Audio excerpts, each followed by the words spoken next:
Good morning students. Today we will discuss electric effect of current. जो हमारी ये वाली यूनिट है वही 10th CBSE, ICSE, HBSE, कोई भी बोर्ड हो गई इन सब में ही आपकी कॉमन यूनिट है इलेक्ट्रिक इफेक्ट ऑफ करंट। आज हम इस पूरी यूनिट को स्टडी करेंगे one by one.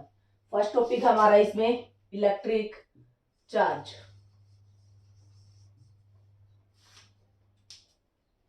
What is electric charge? Charge क्या होता है? इसमें हम थोड़ा सा फास्टली करेंगे क्योंकि ये वन शॉट वीडियो होता है आपकी, ठीक है। इलेक्ट्रिक चार्ज, चार्ज को आप सबसे पहले तो किससे लिखोगे भाई? स्मॉल क्यू से या कैपिटल क्यू से। Charge is the property of matter या किसी भी सब्सटेंस विच प्रोड्यूसेस, जो कि क्या प्रोड्यूस करेगा? इलेक्ट्रिकल फिनोमिना, या जिनको होने के लिए किस चीज की जरूरत रहती है? Electrical phenomena. यानी कि चार्ज की रिक्वायरमेंट का होती है जो भी आपके इलेक्ट्रिकल फिनोमिना होंगे उन सब में ही आपकी क्या रहेगी भाई? चार्ज की रिक्वायरमेंट रहेगी। Electric force, repulsion as well as attraction, कोई भी फोर्स है उन सब में ही आपकी क्या? इलेक्ट्रिक चार्ज की रिक्वायरमेंट रहेगी। चार्ज एक प्रॉपर्टी है किसी भी सब्सटेंस की जो इलेक्ट्रिकल फिनोमिना के लिए रिस्पॉन्सिबल है। इलेक्ट्रिक फोर्स, अट्रैक्शन या रिपल्सन सबके लिए ही रिस्पॉन्सिबल है। वो आपका क्या है? चार्ज। इसकी एसआई यूनिट आती है, फिर एसआई यूनिट ऑफ चार्ज क्या है भाई? आपकी कूलाम। उसको आप सी से भी लिख सकते हो, ठीक है। जैसे मिली कूलाम है, माइक्रो कूलाम है, नैनो कूलाम है, इनको भी आप याद रख लो। आगे करंट आएगा, इलेक्ट्रिक पोटेंशियल आएगा, न्यूमेरिकल में आपकी बार बार यूज करता है। मिली का मतलब है आपका, मिली अगर किसी भी फिजिकल क्वांटिटी के आगे लगता है तो मिली का मतलब होता है 10⁻³ माइक्रो, माइक्रो का मतलब होता है 10⁻⁻6। नैनो 10⁻⁹। किलो का तो सबको ही पता है 10⁻3। मेगा 10⁻6। गीगा 10⁻9। 10th तक आपकी ये भी सफिशियंट है, मोस्ट ऑफ आपकी यही यूज होंगी, ठीक है। सेंटी का मतलब तो सबको ही पता है भाई, 10⁻⁻2 यानी मीटर से सेंटीमीटर में बढ़ाते उस टाइप। तो इलेक्ट्रिक चार्ज क्या है भाई? एक इलेक्ट्रिकल फिनोमिना होने के लिए जिस चीज की हमें जरूरत पड़ती है वो क्या है? आपका इलेक्ट्रिक चार्ज है। किसी भी दो सब्सटेंस के बीच में अट्रैक्शन है, रिपल्सन है, मींस वहां आपके क्या एग्जिस्ट कर रहे हैं? चार्ज एग्जिस्ट कर रहे हैं, ठीक है। अब चार्ज की उसके बाद आते हैं प्रॉपर्टीज ऑफ चार्ज। 4 टाइप की हैं, लेकिन जो सबसे ज्यादा इंपॉर्टेंट है हम सिर्फ उसी पे कंसंट्रेशन करेंगे क्योंकि पहली प्रॉपर्टी है लाइक चार्ज। क्या करते हैं? Like charge repel each other and unlike charge attract each other।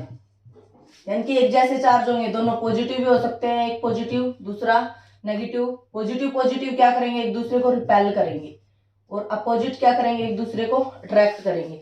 किसी भी बॉडी में अगर दो चार्ज है, आपको भी पता ही होगा, जो पॉजिटिव और पॉजिटिव, अब मान लीजिए आप अपने दोनों हाथों को रब करते हो, ठीक है, तो कुछ टाइम के बाद गर्म हो जाते हैं। ये क्या है? प्रोडक्शन ऑफ चार्ज, इससे आपके चार्ज प्रोड्यूस होंगे, एक पे पॉजिटिव एक पे नेगेटिव। एटम इलेक्ट्रिकली क्या रहता है? Neutral. Atom is electrically neutral.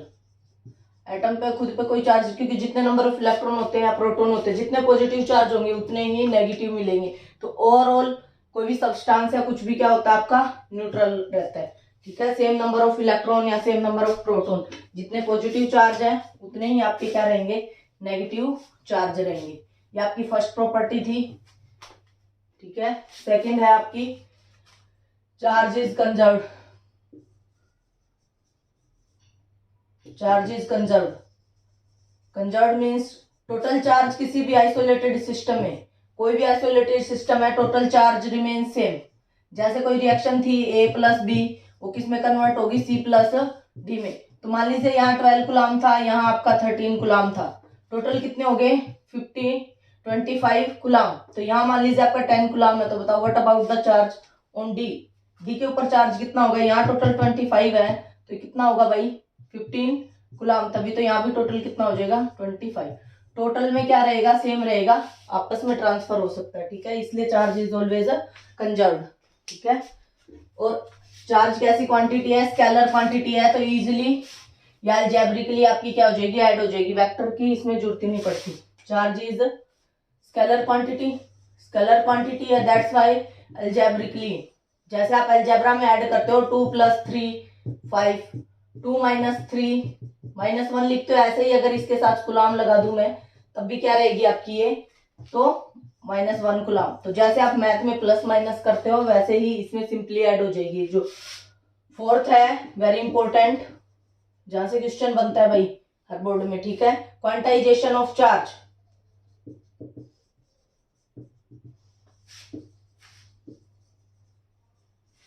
Q is equals to plus minus NE।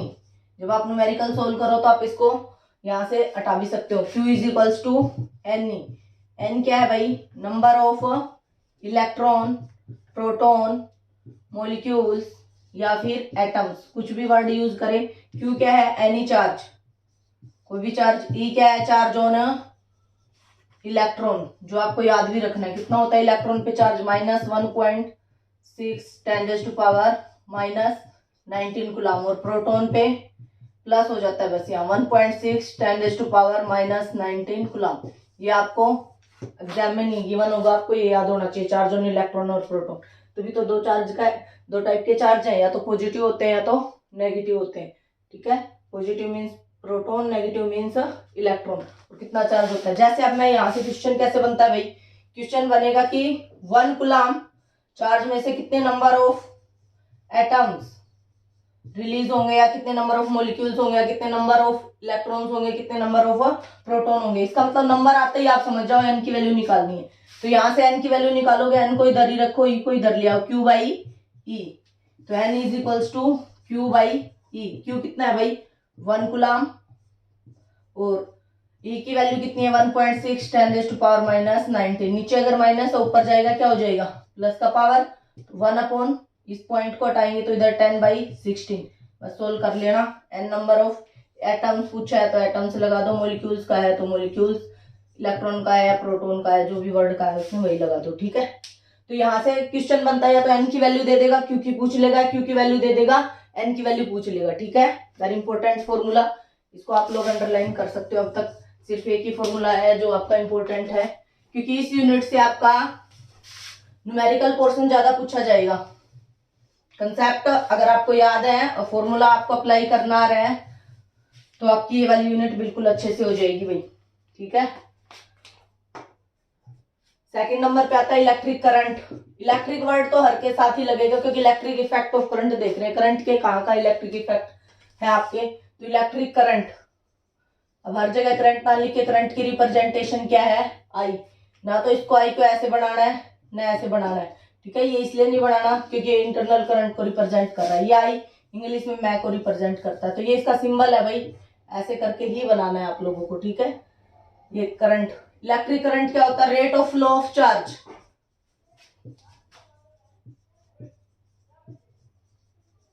किस रेट से आपके चार्ज फ्लो हो रहे हैं, जल्दी जल्दी फ्लो हो रहे हैं या फास्ट फास्ट। अगर चार्ज जल्दी जल्दी फ्लो हो रहे हैं मीन्स वो टाइम कम ले रहे हैं, टाइम कम ले रहे हैं मीन्स करंट क्या है, ज्यादा हो रहा है। तो रेट का मतलब ही, जहां वर्ड रेट लगता है उसका मतलब ही डिवाइड बाई टाइम होता है। यहाँ करंट है, कौन चार्ज फ्लो हो रहे हैं टाइम के रिस्पेक्ट में, ठीक है। तो करंट का क्या फॉर्मूला निकल के आ गया भाई, चार्ज अपॉन टाइम। क्यू क्या है आपका चार्ज है, टी क्या है टाइम है। तो यहां से अगर मैं इसकी ऐसा यूनिट लिखूं, यूनिट भी आपकी एमकेएस सीजीएस दो टाइप की होती है, हम सिर्फ ऐसा ही यूनिट पे ही फोकस करेंगे यहाँ, अदरवाइज तो वीडियो बहुत लंबी हो जाएगी भाई।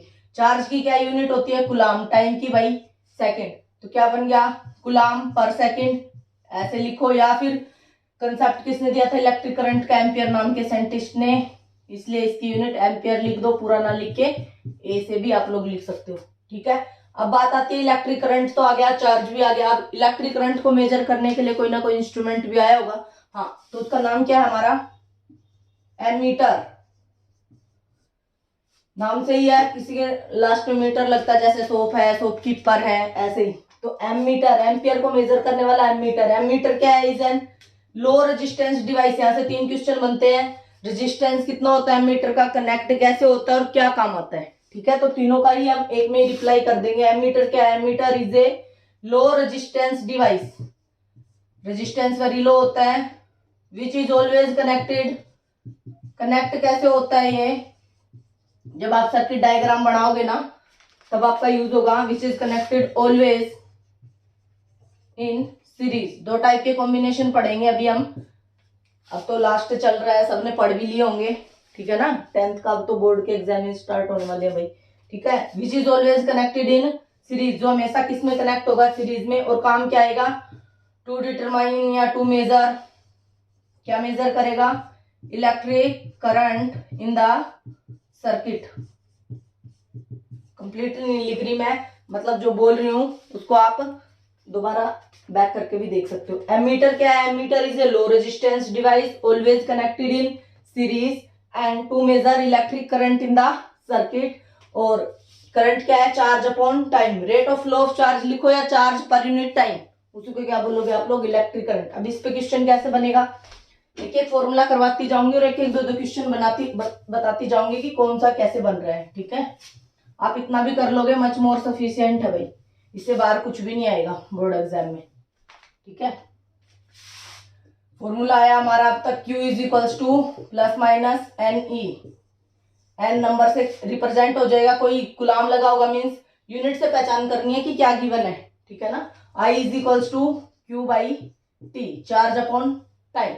अब यहां अगर चार्ज दे दे 5 गुलाम या 5 मिली गुलाम भी दे सकता है कंफ्यूज करने के लिए, मिली का मतलब मैं पहले बता चुकी हूँ 10 की पावर -3 गुलाम। टाइम वो 10 मिनट दे दे तो आप क्या बनाओगे भाई, अगर आपको एम्पियर लगाना है तो सेकंड बनाओ, 1 मिनट में 60 सेकंड और 10 मिनट में 60 से आप मल्टीप्लाई कर दो, कितने हो गए भाई 600 सेकंड। अब आपको करंट निकालना, I is equals to charge कितना है 5 इंटू 10⁻³ और T कितना है 600, 100 का मतलब 10 की पावर 2 भी लिख सकती हूँ भाई, ठीक है। ये 2 प्लस ऊपर जाएगा माइनस का हो जाएगा 5/6 इंटू 10⁻⁵, 5 को 6 से डिवाइड कर दो, कितना हो जाएगा 0.83 समथिंग जो भी है, 10⁻⁵। यूनिट का ध्यान रखना है, जो निकाल रहे हो फिजिक्स में जरूर यूनिट साथ में लगा के आओ, अदरवाइज आपका हाफ नंबर कट हो जाएगा। करंट की यूनिट क्या है, या तो एम्पेयर लिखो या फिर कूलम पर सेकंड, इस तरीके से लिख सकते हो, और S-1 इस तरीके से लिख सकते हो, ठीक है। यहाँ आपको 3 चीजें दिख रही हैं, charge which is unit having coulomb, time unit has second and current unit has ampere, ठीक है। तो इन तीनों से इनकी पहचान हो जाएगी। 3 है, मान लीजिए आपको चार्ज निकालना हो तो चार्ज क्या हो जाएगा, इसको इधर रखो, इसको इधर लेके जाओ, I इंटू टाइम। कैलकुलेशन आपको एट लास्ट में ही करनी है, ये नहीं है हर जगह स्टेप बाय स्टेप कैलकुलेशन। अगर आप इकट्ठा फॉर्मूला लगा के फिर वैल्यू पुट करके यही कैलकुलेट कर रहे हो सारी चीजें, स्टेप बाय स्टेप कैलकुलेशन मत करो, जहां आपको लास्ट में जब फार्मूला पुट करो तब आप वहां कैलकुलेट कर दो। या फिर आपसे टाइम पूछ ले, टाइम कितना होगा, तो टाइम की वैल्यू क्या आएगी, टी को इधर ले जाओ, Q/I, ठीक है भाई। चार्ज और टाइम, देखो टाइम यहाँ गया और ये I नीचे आ गया। जल्दी जल्दी में हम क्या करते हैं, कई बार इसको भी इधर ले जाते हैं, उसको भी उधर, ये आगे पीछे उल्टा हो जाएगा, ठीक है। तो जब भी करो आप किस चीज को इधर लेके जा रहे हो, इधर कोई चीज डिवाइड में है तो मल्टीप्लाई में होगी, मल्टीप्लाई में है तो डिवाइड में है, तो आपको पता होगा, प्लस है तो माइनस, माइनस है तो प्लस, ठीक है। तो थोड़ा सा ध्यान से करना बेटा न्यूमेरिकल जब भी करो। नेक्स्ट देखो इलेक्ट्रिक करंट हो गया, इसमें मेन आपका करंट, पोटेंशियल और ओम्स लॉ यही है, ये सबका कंसेप्ट क्लियर है, सारे न्यूमेरिकल हो जाएंगे, ठीक है। नेक्स्ट आपका इलेक्ट्रिक पोटेंशियल, पोटेंशियल क्या है भाई, work done per unit charge.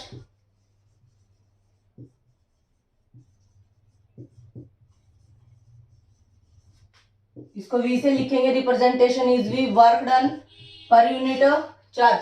कितना वर्क डन किया, वर्क डन कहो या एनर्जी पर यूनिट चार्ज कहो, एनर्जी कहो या हीट कहो, यानी कि कोई एनर्जी हो, हीट हो, वर्क डन हो, सबकी यूनिट क्या होती है, जूल, ठीक है। और चार्ज की क्या होती है भाई, कूलम, तो जूल पर कूलम, और ऐसे भी लिख सकते हैं, और क्या भाई इसकी यूनिट वोल्टा नाम के साइंटिस्ट ने दिया था ये कंसेप्ट, इसलिए इसकी यूनिट आप क्या लिख सकते हो, वोल्ट भी लिख सकते हो, ठीक है। Work done per unit charge. अब एक आता आपका पोटेंशियल डिफरेंस, कोई ज्यादा डिफरेंस नहीं है दोनों डेफिनेशन में, वैसे तो work done per unit charge from infinity to that point, इतनी लंबी लिखने की भी जरूरत नहीं है, आप डायरेक्ट फॉर्मूला है, आप उसी को अपनी लैंग्वेज में लिख के आओगे तब भी कोई दिक्कत नहीं है, पूरे नंबर मिलेंगे। Work done per unit charge. अब यहाँ आपको चार्ज की वैल्यू गिवन ना हो तो चार्ज की आप Q is equals to N, नहीं पिछले वाला फॉर्मूला आपको याद है, आप यहाँ से भी एन देगा, पहले Q निकालो, फ्री हो जाएगा। वर्क डन पूछेगा तो V इंटू क्यू, ठीक है। तो जब आपको फॉर्मूले में 3 चीजें दिख रही हैं, 2 देगा, तीसरी आपसे पूछ लेगा, ठीक है। बस इधर लेके जाओ या उधर लेके जाओ, उस टाइम थोड़ा ध्यान से, मल्टीप्लाई में है तो डिवाइड में करना, डिवाइड में है तो मल्टीप्लाई में करना। Potential difference, difference of potential किन्हीं 2 पॉइंट के बीच में, और भी 2 पॉइंट है, यहाँ ए है यहाँ बी है। पोटेंशियल की डायरेक्शन क्या होती है भाई, higher potential to lower potential, ठीक है। और किसी बैटरी में आपने देखा भी होगा, ऐसे आपने अगर बैटरी बनाई है तो करंट कहां से जाता है, पॉजिटिव से नेगेटिव। ये पॉजिटिव मतलब हायर वैल्यू है, नेगेटिव मतलब लो वैल्यू है, ठीक है। लो वैल्यू पे बात चल रही है, तो higher potential to lower potential, difference of potential VA minus VB क्या होगा भाई, work done per unit charge from infinity to that point, infinity से जिस पॉइंट पे आपको कैलकुलेट करना हो वही, या फिर आप जनरल याद रखो, ये वाली वैल्यू निकालो या फिर V बोलो, एक ही बात है। W/Q पोटेंशियल डिफरेंस का, इलेक्ट्रिक पोटेंशियल का हो या फिर आप पोटेंशियल डिफरेंस का हो, इनकी क्या होती है आपकी direction higher potential to lower potential. जैसे करंट की डायरेक्शन क्या होती है किसी भी सर्किट में, positive to negative terminal of battery, या फिर opposite to direction of electron से अपोजिट डायरेक्शन में। अगर आपके इलेक्ट्रॉन इधर जा रहे हैं तो करंट आपका इधर जाएगा, प्रोटॉन अगर आपके इधर जा रहे हैं तो करंट भी आपका इधर ही जाएगा। और अगर आप बैटरी के हिसाब से देखोगे तो पॉजिटिव टर्मिनल से नेगेटिव टर्मिनल की तरफ आपका क्या है, करंट फ्लो करेगा, ठीक है भाई। इलेक्ट्रिक पोटेंशियल का हो या पोटेंशियल डिफरेंस का हो, बात एक ही है। नेक्स्ट आता है आपका, अब पोटेंशियल पढ़ लिया, उसको मेजर करने वाला इंस्ट्रूमेंट, जैसे करंट को मेजर करने वाला इंस्ट्रूमेंट क्या था हमारा, एमीटर, वैसे ही इलेक्ट्रिक पोटेंशियल को मेजर करने वाला इसकी यूनिट क्या है, वोल्ट, तो वोल्ट मीटर। वैसे इसमें 3 क्वेश्चन बनते हैं, वोल्ट मीटर किसी सर्किट में कैसे कनेक्ट होता है, कितना इसका रेजिस्टेंस होता है और वो क्या मेजर करता है, ठीक है। Volt meter is a high resistance device, high resistance device का खुद हाई रेजिस्टेंस होता है, ऑलवेज कनेक्टेड इन पैरेलल और मेजर द इलेक्ट्रिक पोटेंशियल या potential difference in the circuit. किसी सर्किट में इलेक्ट्रिक पोटेंशियल को मेजर करने के काम आएगा, ठीक है। वोल्ट मीटर से आपसे यहीं से क्वेश्चन बनेगा, otherwise always connected in parallel में लगेगा। ये आपका एमीटर किस में था, आपका सीरीज में। क्यों लगता है भाई, इसका भी मैंने इससे प्रीवियस वीडियोस हैं जो मेरी इसी चैनल पे, आप वहां देख सकते हो, लॉजिकली वहां बता रखा है। यहाँ आपका 1 शॉट वीडियो है, इतना डिटेल में नहीं चलेंगे। नेक्स्ट आता है आपका Ohm's law. According to this law, Ohm's नाम के साइंटिस्ट ने बताया था, इसलिए क्या आपका ओम्स लॉ है, V is directly proportional to I। जैसे जैसे आपका करंट बढ़ेगा वैसे वैसे इलेक्ट्रिक पोटेंशियल की वैल्यू होगी, लेकिन कब भाई, when temperature and other physical condition, जो बाहर की कोई कंडीशन है फिजिकल, वो क्या रहे आपकी, सेम रहे या फिर कांस्टेंट रहे, ठीक है। तो इसको हटाएंगे तो कोई ना कोई डायरेक्टली को हटाते हैं तो कोई ना कोई कांस्टेंट आता है, वो क्या आ गया आपका R I, V is equals to IR, VIR। इसको बिल्कुल ही माइंड में सेट कर लो भाई, इसके अलावा कोई भी डेरिवेशन नहीं हो रहा, यही आपका बेस है इस यूनिट का, इलेक्ट्रिक करंट का, इसी से ही सारी चीजें निकल के आ रही हैं, ठीक है। V is equals to IR, वीर, ऐसे भी याद रख सकते हो, वीर है भैया, ठीक है। V is equals to IR, R क्या हो जाएगा आपका यहाँ से V/I। यूनिट देखो तो इसकी तो वोल्ट होती है, इसकी क्या होती है, एम्पियर, वोल्ट पर एम्पियर, या फिर ऐसे लिखो, और कौन से साइंटिस्ट ने बताई थी, ओम नाम की, ओम का हो, या इसका सिंबल कैसे है, इस तरीके से, ठीक है। यू को थोड़ा थोड़ा ऐसे कर दो, क्या बन गया ये आपका ओम्स। रेजिस्टेंस की यूनिट, रेजिस्टेंस क्या होता है भाई, obstacle provide in the path of flow of electric current. मान लीजिए किसी वायर में से आपका इलेक्ट्रिक करंट जा रहा है, उसको जो रेजिस्ट करता है, अपोज करता है आगे फ्लो करने के लिए, जो अपोजिशन ऑफर्ड करता है, वही क्या आपका रेजिस्टेंस, नाम से ही है रेजिस्टेंस, अवरोध, हिंदी में इसको अवरोध बोलते हैं, ठीक है। रेजिस्टेंस का हो या फिर obstacle provide in the path of flow of current, वो क्या होगा आपका रेजिस्टेंस होगा। अब ये किन किन फैक्टर पर डिपेंड कर रहा है, अब वो फैक्टर भी आपको पता होने चाहिए, क्वेश्चन बनता है भाई, वेरी इंपॉर्टेंट। और ये तो इन्फिनिटी टाइम इंपॉर्टेंट लगा लो। क्यों?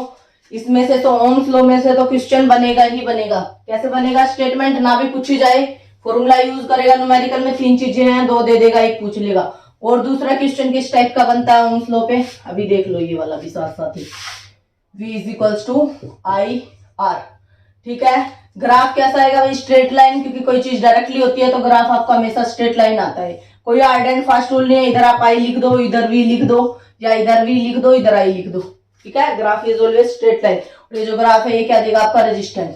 कई बार यही पूछता है slope of V I graph क्या देता है आपको, वो तो डिपेंड करेगा भाई। स्लोप क्या होता है आपका? स्लोप कैसे निकालते हो किसी भी ग्राफ का? Y axis upon X axis. इधर वाली एक्सिस को आप एक्स एक्सिस बोलते होगे, ये जो अपर पोर्शन होता है इधर वाला को क्या बोलते हैं? इसको वाई एक्सिस। अब वाई एक्सिस की तरफ क्या है हमारा? वी, और एक्स एक्सिस की तरफ क्या है हमारा? आई।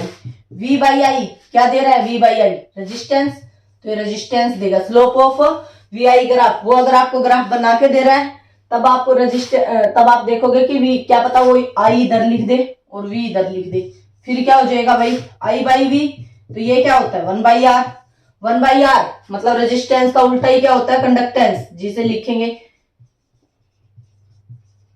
It is the reciprocal of resistance. Resistance का उल्टा ही क्या होता है आपका? कंडक्टेंस। कंडक्टेंस भी आपके एमसीक्यू में दे सकता है लिखा हुआ, या फिर 1/r भी दे सकता है, देख लेना।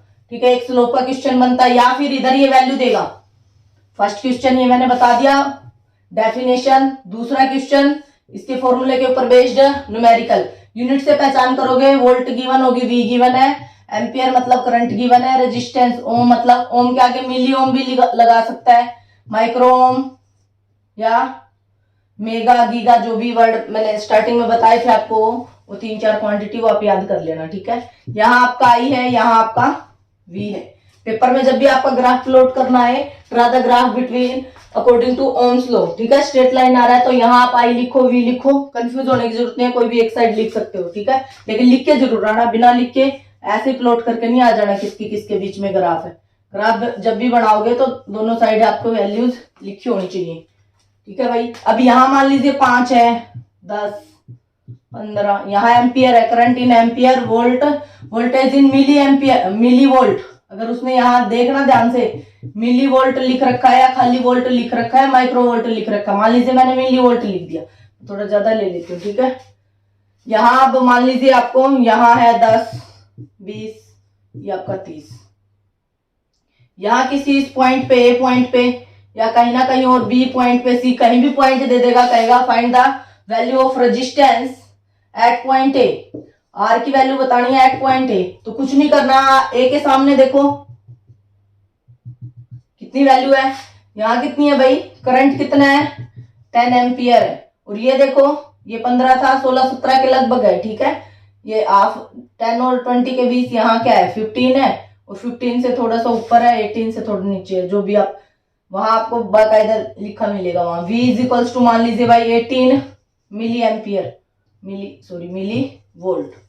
ठीक है, तो यहां से आप R कैसे निकालोगे? R is equals to V by I, हमें पता है, ये वाला फॉर्मूला भूलना नहीं है, वही चलना है अपना। V कितना है? 18, मिली का मतलब 10 की पावर -3, और ये वाला 10, तो कितना आ गया? 10, यहाँ पॉइंट लगा दो, 1.8 मिली का मतलब -3 का मतलब वापिस मिली ओम लिख दो। ठीक है, resistance at point A. Third question आपका ये बनेगा। फोर्थ क्या बनेगा भाई? इससे बाहर से क्वेश्चन बनेगा नहीं आपका, जो बता रही हूँ मच मोर सफिशियंट है। अब ग्राफ ही गिवन होगा। ठीक है, इधर आपका आई लिख सकता है, वी लिख सकता है, या वी आई, कैसे भी इस तरीके से 2 भी दे सकता है, 3 भी दे सकता है। यहाँ रेजिस्टेंस देगा R1, R2, R3। ठीक है, या फिर T1, T2, T3। ठीक है, टेम्परेचर भी दे सकता है, चलो टेम्परेचर दे दे या रेजिस्टेंस दे दे, कुछ भी दे दे। ठीक है, या फिर कई बार एक और क्वेश्चन इसी के साथ देख लो, और हाई लेवल का करेगा तो इधर सीरीज कॉम्बिनेशन लिख देगा, इधर पैरेलल कॉम्बिनेशन लिख देगा। थर्ड में यहाँ आई है आपका, यहाँ वी है, वही कह रही हूँ, ध्यान से देखना आई किधर है और वी किधर है। ठीक है, इसी में ये एक और ग्राफ बना दिया उसने, यहाँ पैरेलल लिख दिया, यहाँ उसने सीरीज कॉम्बिनेशन लिख दिया रेजिस्टेंस का। ठीक है, क्योंकि अब आपको पता है इन वैल्यू, इस लाइन पे उसने सीरीज लिखा, पैरेलल लिखा, क्योंकि लाइन किसकी वैल्यू दिखा रही है आपको, रेजिस्टेंस की वैल्यू है। तो कौन सा सही है दोनों में से, एक ठीक है, और इनमें से कौन सा सबसे मैक्सिमम है या सबसे मिनिमम है, ये पूछ लेगा किसमें रेजिस्टेंस की वैल्यू ज्यादा है, किसमें कम है। तो या फिर इंक्रीजिंग ऑर्डर लिखो, डिक्रीजिंग ऑर्डर लिखो, क्वेश्चन कैसे भी बने, बट ये मैं बता देती हूँ आपको कैसे सोल्व करना है।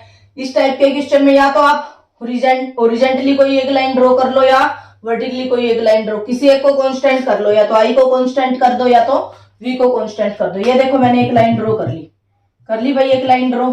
इसमें क्या कांस्टेंट है, वी सबके लिए सेम है, तीनों के लिए देखो, और इसके सामने ही आप यहाँ R3 के लिए I3 देख रहे हो, और यहाँ I2 है, और यहाँ इस पॉइंट पे क्या है आपका I1 है। अब देखो रेजिस्टेंस क्या होता है भाई, वही अपना formula V is equals to IR, वीर, याद कर लो बेटा, ये वीर अपने भाई को बोलते हो ना वीर, हाँ भाई यही, R is equals to V by I, क्या निकालना है, V की वैल्यू तो क्या भाई सबके लिए क्या है, सेम है, तो V तो चाहे 1 हो 2 हो 3 हो, V तो हमने कांस्टेंट कर दिया, तो R इनवर्सली 1 बाई I है, यानी I तो नीचे है ना, तो नीचे वाली चीज बढ़ेगी तो रिजल्टेंट क्या आएगा आपका, कम आएगा। तो जिसका करंट ज्यादा उसका रेजिस्टेंस कम। वैसे भी आपको पता है जितना ज्यादा रेजिस्टेंस होगा, जितनी ज्यादा रुकावट होती है, उतना ही करंट क्या रहता है, कम रहता है। ठीक है, इसलिए सर्दी और गर्मियों में आपको भी पता है, सर्दी में टेम्परेचर क्या रहता है, कम रहता है, तो इसलिए रेजिस्टेंस क्या रहता है आपका, कम रहता है। और गर्मियों में टेम्परेचर ज्यादा हो जाता है तो रेजिस्टेंस भी ज्यादा हो जाता है, इसलिए resistance directly proportional to temperature. अभी ये फैक्टर बताऊंगी ना तब भी बताऊंगी, और वैसे पता भी होना चाहिए जनरली, इसलिए गर्मियों में लाइट के कट ज्यादा रहते हैं आपके। ठीक है, तो रेजिस्टेंस करंट के डायरेक्टली है, करंट ज्यादा तो रेजिस्टेंस वैसे ही कम रहेगा। अब देखो किसका करंट ज्यादा है, अब वो आर मैक्सिमम पूछे, इनमें आर मैक्सिमम कौन सा है, आर मिनिमम कौन सा है, इंक्रीजिंग ऑर्डर लिखो या फिर डिक्रीजिंग ऑर्डर लिखो।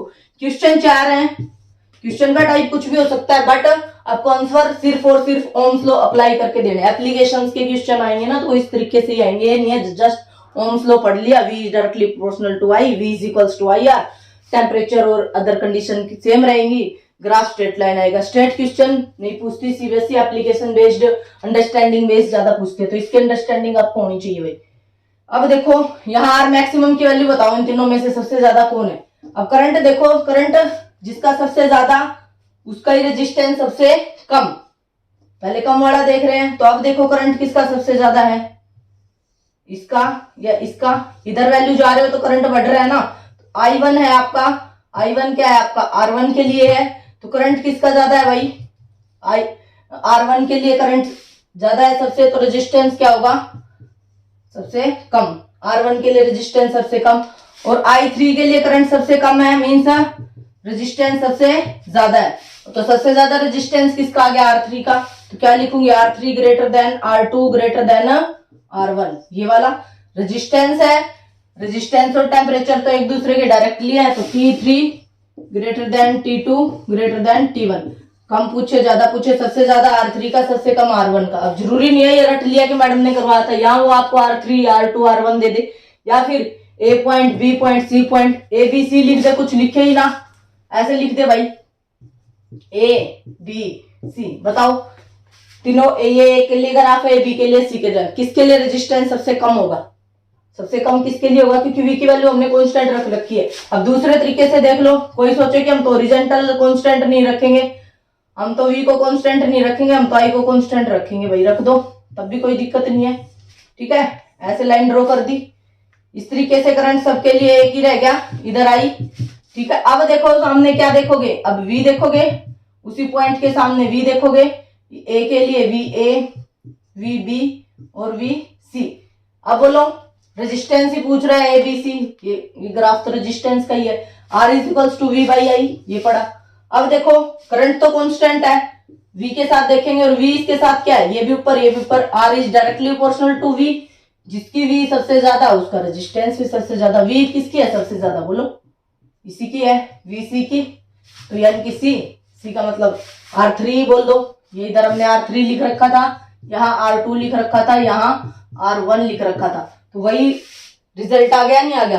तो इसलिए कंफ्यूज नहीं होना कि ओरिजेंटली कांस्टेंट, या तो करंट को कांस्टेंट रख लो या वोल्टेज को और दूसरे का आप रिजल्ट देख लो, आपका आंसर सेम ही आएगा, ठीक है, आंसर डिफरेंट नहीं आएगा, ठीक है। इस तरीके से एक या तो आप वर्टिकल लाइन ड्रॉ कर लो या ओरिजेंटल, जिसके कारण यहाँ जो अगर ऐसे करोगे तो इधर वाली चीज कांस्टेंट हो जाएगी, वर्टिकल करोगे तो ओरिजेंटल वाली चीज कांस्टेंट हो जाएगी, और दूसरा इस रिलेशन से देख लेंगे, ठीक है। Very very very important question भाई, प्रीवियस ईयर में भी बहुत बार पूछा गया है आपका, ठीक है। तो अब देख लोगे आपको समझ में आ जाएंगे। यहाँ सीरीज और पैरेलल, अब सीरीज में क्या है, सीरीज कॉम्बिनेशन रेजिस्टेंस की सबको पता है, R1 plus R2 plus R3, अभी मैं समझाऊंगी भी कहां से आया है। रेजिस्टेंसेज इन सीरीज यानी सिंपली ऐड होते हैं, resistances in parallel 1/Rp 1/R1 plus 1/R2 plus 1/R3 unit is ohm, ठीक है। तो सीरीज में क्या है, रेजिस्टेंस सिंपली ऐड हो रहे हैं, तो सीरीज में रेजिस्टेंस कई बार ये पूछता है मैक्सिमम वैल्यू बताओ रेजिस्टेंस की और मिनिमम वैल्यू बताओ, वो ये नहीं कहेगा कि सीरीज में बताओ रिजल्ट। अब जैसे 2 4 और 6 ये 3 वैल्यूज दे दी रेजिस्टेंस की, फर्स्ट रेजिस्टेंस सेकंड और थर्ड 3 रेजिस्टेंस है, इनकी मैक्सिमम रेजिस्टेंस बताओ कब होगा और मिनिमम कब होगा। मैक्सिमम कब होता है भाई, जब किस में होते हैं, आपके सीरीज में होते हैं। तो मैक्सिमम के लिए मतलब कौन सा कॉम्बिनेशन लगाओगे, सीरीज कॉम्बिनेशन, ये बात याद रख लो, मैक्सिमम मतलब सीरीज लगाना है। मिनिमम पूछे तो कौन सा कॉम्बिनेशन लगाना है आपको, पैरेलल कॉम्बिनेशन। इस तरीके से आप लगा भी लोगे 1/2 प्लस 1/4 प्लस 1/6, कई बच्चे इसको सोल्व भी कर लेंगे, लेकिन ये 1/Rp की वैल्यू है तो इसको पलटना ना भूले। तो Rp को क्या करोगे, मान लीजिए आपकी ये 5/6 आ गई, मान लीजिए, इसको सोल्व कर लेना, वो आपको पता ही है, मान लीजिए 5/6 आ गई है वैल्यू। अब ये 1/Rp की वैल्यू आई, आपको चाहिए Rp, तो इसको पलट दो Rp, तो ये भी क्या हो जाएगा 6/5 ओम। और एक बात और ध्यान रखना, जब आपके एमसीक्यू में इस टाइप का क्वेश्चन आता है ना, मैं बता देती हूँ, मैं मैक्सिमम और मिनिमम तो पता लग गया, मैक्सिमम का मतलब आपको सीरीज में एडअप करना है रेजिस्टेंस को, और मिनिमम का मतलब आप पैरेलल में एडअप करोगे, ठीक है। तो सीरीज में क्या होता है, जो सबसे बड़ा रेजिस्टेंस होगा ना, 4 5 10 20 50 100 1000 कितने ही दे दे, उनमें जो सबसे बड़ा रेजिस्टेंस होगा उससे भी बड़ी वैल्यू आएगी, ठीक है। और पैरेलल में क्या होगा, जो सबसे छोटा होगा, अब मान लीजिए 2 4 और 6 3 थे, अब जो नेट रिजल्टेंट आएगा ना सबसे छोटा कौन सा है, सीरीज में तो 6 है, 6 से बड़ा ही आएगा रिजल्ट, क्योंकि जोड़ोगे तो आपको पता है। जब पैरेलल में करोगे तो सबसे छोटा है, कितना कौन है, सबसे छोटा 2 है, तो उससे भी छोटा रिजल्ट आएगा आपका, ठीक है। इफेक्टिव वैल्यू उससे भी कम आएगी, ठीक है। तो 2 से भी कम वैल्यू आएगी। अगर आपका रिजल्ट 2 से ज्यादा आ रहा है मतलब आपने कैलकुलेशन में कहीं ना कहीं गड़बड़ कर दी, ठीक है। ये कॉम्बिनेशन था। अब इस क्वेश्चन पे आ जाओ, ओम्स लॉ वाले पे, सीरीज और पैरेलल। अब यहाँ देखो भाई, वही है, या तो ओरिजेंटली लाइन ड्रॉ करो लो, या फिर वर्टिकली लाइन ड्रॉ कर लो, कोई दिक्कत ही नहीं है। यहाँ देखो फिर V = IR, ये फॉर्मूला हमारा चल ही रहा है, इसके अलावा कुछ और सोच रहे नहीं। यहाँ सीरीज कॉम्बिनेशन है तो मैंने लिख दिया RS = क्या होगा बोलो, V/I होगा। तो यहाँ देखो भाई V तो कांस्टेंट है, किसका करंट ज्यादा है, सीरीज वाले का या पैरेलल वाले का। अब करंट देखो, ये IS लिख दिया मैंने, ये क्या लिख दिया, I के नीचे P का मतलब पैरेलल लिख दिया। अब वही है, V तो कांस्टेंट है, करंट के इनवर्सली प्रोपोर्शनल है, तो करंट देखो सीरीज का ज्यादा है, तो मतलब रेजिस्टेंस क्या होगा, सीरीज का लेस होगा, और पैरेलल का फिर क्या आएगा, पैरेलल का करंट कम है इसके कंपैरिजन में, तो मतलब रेजिस्टेंस क्या आएगा भाई, मोर आएगा। बताओ ये बात सही है क्या, रेजिस्टेंस सीरीज में कम आता है, नहीं आता, ज्यादा आता है। अभी अभी पढ़ा, मैक्सिमम देता है ये तो, और ये क्या देता है, मिनिमम। तो ये वाला ग्राफ तो गलत ही हो गया, ये ग्राफ सही हो सकता था अगर आई इधर होता भी इधर होता, इसका मतलब बचा हुआ है दूसरे वाला सही। अब आप देख लो ये क्यों सही है। यहाँ देखो सीरीज में क्या है, करंट कम है तो रेजिस्टेंस क्या होगा, देखो ये IS यहाँ आ गया, IP यहाँ आ गया। करंट कम है क्योंकि I तो P तो इधर है, करंट कम है मीन्स रेजिस्टेंस ज्यादा है। सीरीज में रेजिस्टेंस ज्यादा और पैरेलल में रेजिस्टेंस क्या है भाई, करंट ज्यादा है तो रेजिस्टेंस कम है, तो ये तो होता ही है। सीरीज में तो क्या होता है, करंट ज्यादा होता है, और पैरेलल में क्या होता है, कम होता है। तो इसका मतलब ये ग्राफ बिल्कुल सही है, 4 ऑप्शन दे देगा, कैसे भी पूछ सकता है ना क्वेश्चन, बस इसके अलावा और कुछ क्वेश्चन नहीं बनेगा इसमें, ठीक है भाई। तो ओम्स लॉ सबको आ गया समझ में। नेक्स्ट देखो, factor affecting the resistance. Factor से भी क्वेश्चन 101% श्योर है पूछेगा, या तो एमसीक्यू में पूछ लेगा या आपका 3 नंबर में पूछ लेगा, ठीक है। 4 में वैल्यू बेस्ड क्वेश्चन भी पूछ सकता है। फैक्टर अफेक्टिंग द रेजिस्टेंस, किन किन फैक्टर पे आपका रेजिस्टेंस डिपेंड कर रहा है। फर्स्ट है नेचर ऑफ सब्सटेंस। सेकंड है टेम्परेचर पे भी डिपेंड कर रहा है। टेम्परेचर पे कैसे कर रहा है भाई, R is directly proportional to T. बस एक ही बात याद रखना, क्यों भाई, क्योंकि इस यूनिट में हम कौन से सब्सटेंस पढ़ रहे हैं, कंडक्टर, और दूसरे कौन से होते हैं, इंसुलेटर।